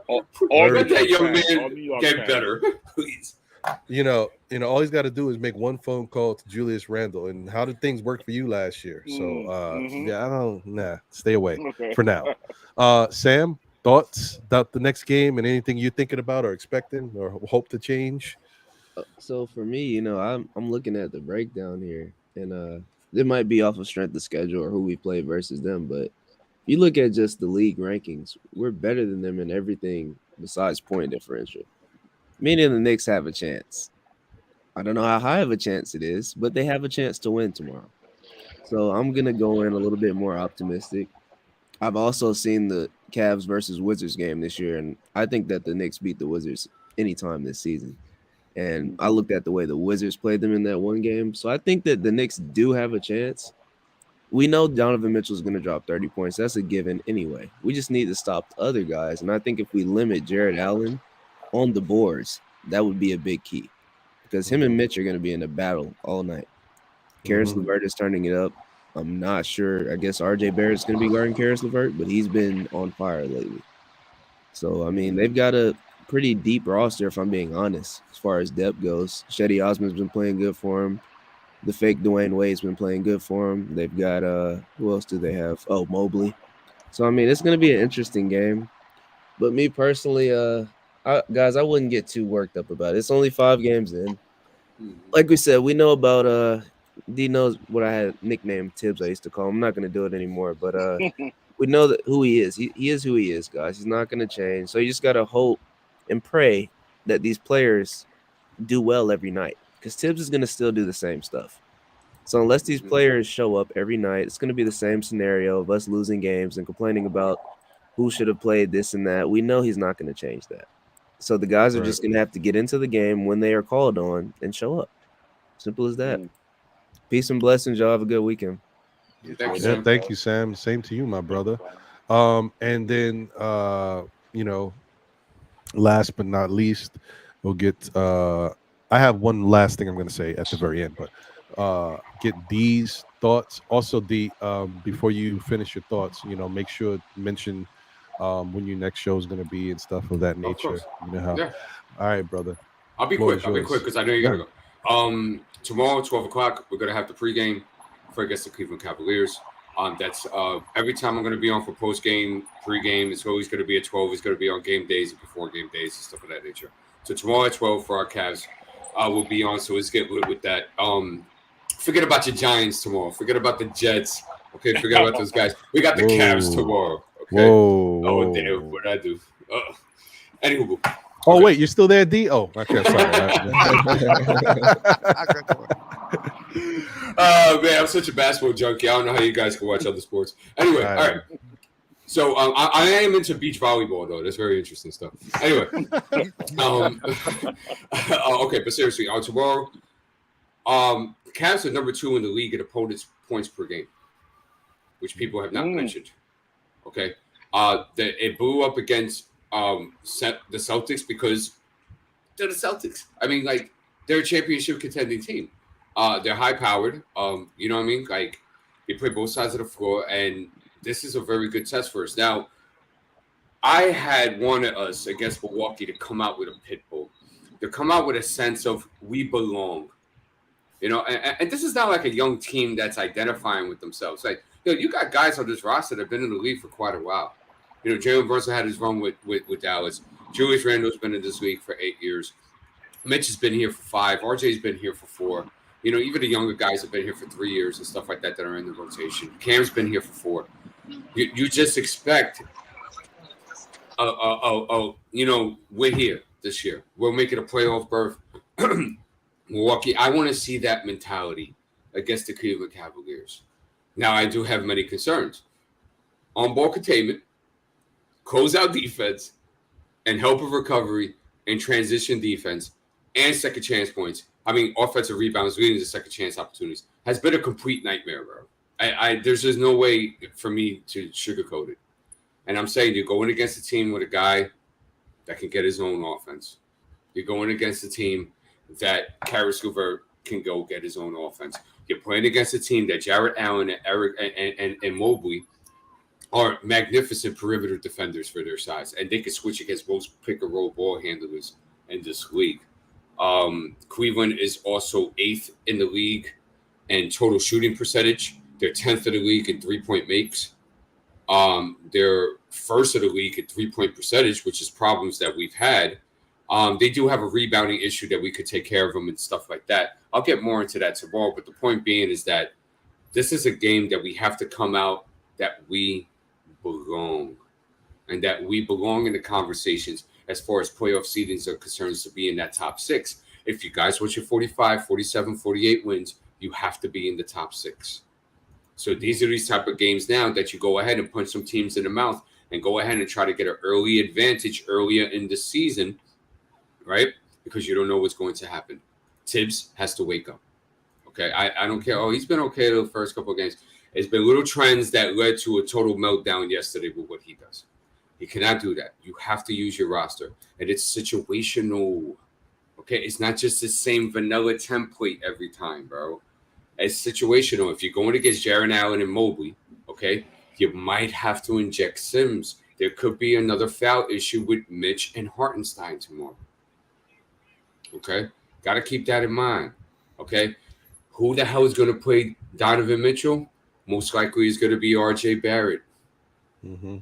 We got to watch for that because I don't know how RJ Barrett's defensive numbers are as they are right now. For what I've seen, they've looked horrific. But the numbers say otherwise, which is crazy to me. And Hubu, I'll end it at that. I think tomorrow is a winnable game, but we have to come out with a pit bull attitude. And no more ISO basketball. Move the basketball around. Players have to move. It was lost yesterday, and you saw it in the lack of the continuity in the offense. Thank the bench. The bench made this game a lot closer than what it should have been yesterday. I'll end it there. Yeah, that makes sense. I agree with you.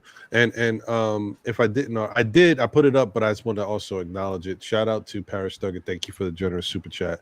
Once again, he had mentioned Thibs has to match up size and athleticism against Cleveland.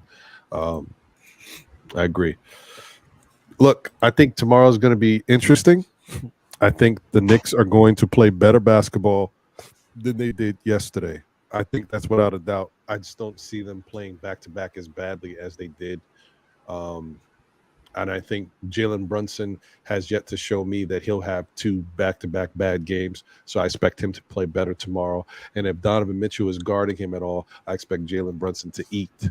Okay, because, you know, he does well against Donovan Mitchell. We've seen that.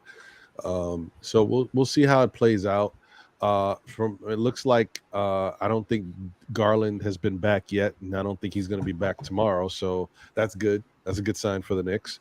I think what D pointed to is something that you do have to watch. They have to be very mindful and careful because they could definitely get into foul trouble. They got some talented bigs over there, and they could give the Knicks a tough time. So if the Knicks do get in foul trouble and we don't see Jericho Sims, I'm gonna be flipping. But it is what it is. Flipping.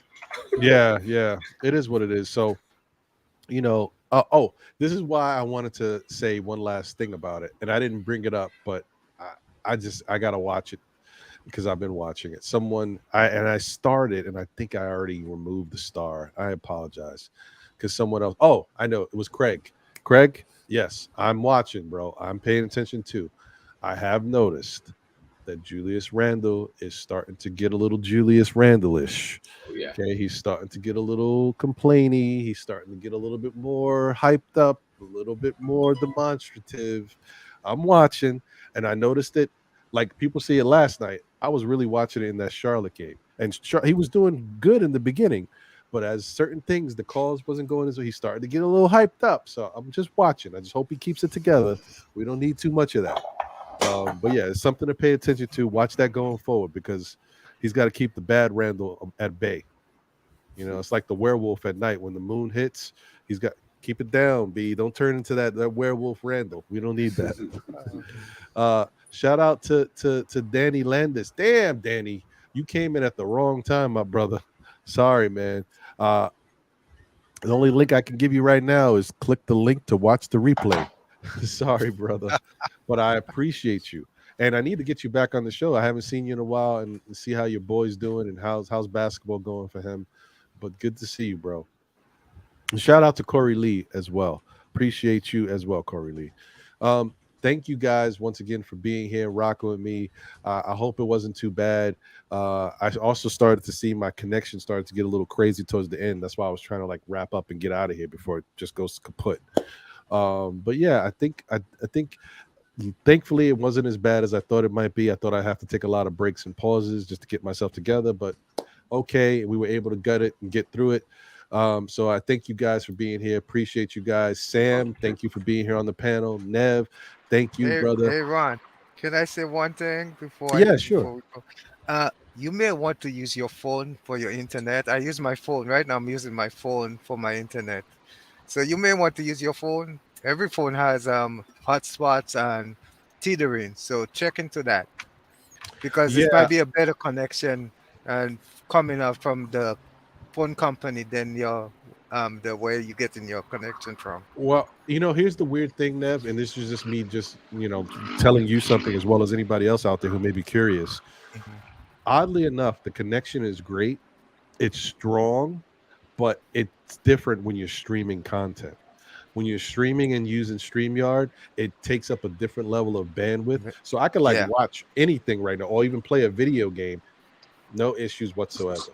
It's just when you're trying to stream content, it's going back and forth. And I really need them to come out here and kind of take a look and rehaul the wiring. But it's just issues with that. There's a lot of politics going on in my block, my area, and people don't allow them to come in their backyards. So it's wild. Anyway, but yeah, man. Thank you though.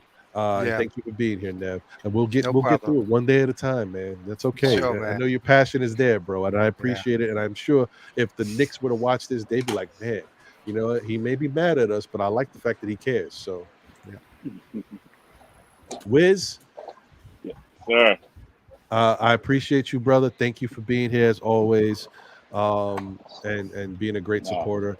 D, I don't have to keep telling you, bro. Always, man. Thank you, man. Listen, D hangs in there and handles it so well. I could have took a break and D, I need a 30-minute nap. I'll be back. He could have held this show down. So I appreciate you, D. And he always knows how to make a joke when someone's feeling under the weather. He builds up the spirits. Thank you, Andy. Yeah, I gotta cut that down, yo. Yeah, thank you. Yeah, man. Appreciate you guys once again. I don't think there was anyone. Oh, and almost forgot. Sorry. Shout out to my guy Marvin.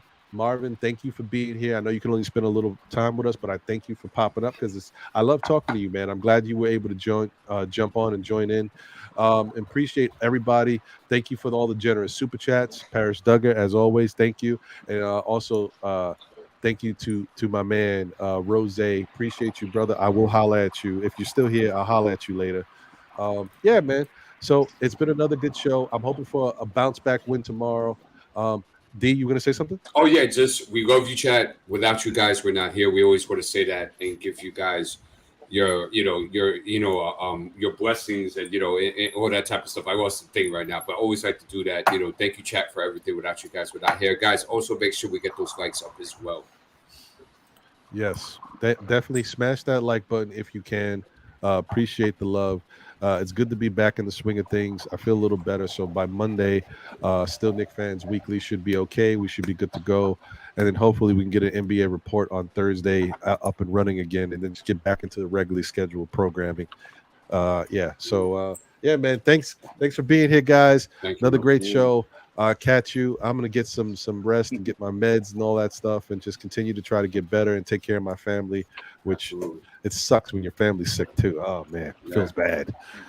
Anyway, all right, guys. So I'll catch you on the next one. Don't forget, listen, still Knicks fans. We always tell you, tell a friend who tells a friend who tells another friend. Still Knicks fans. We'll be back again.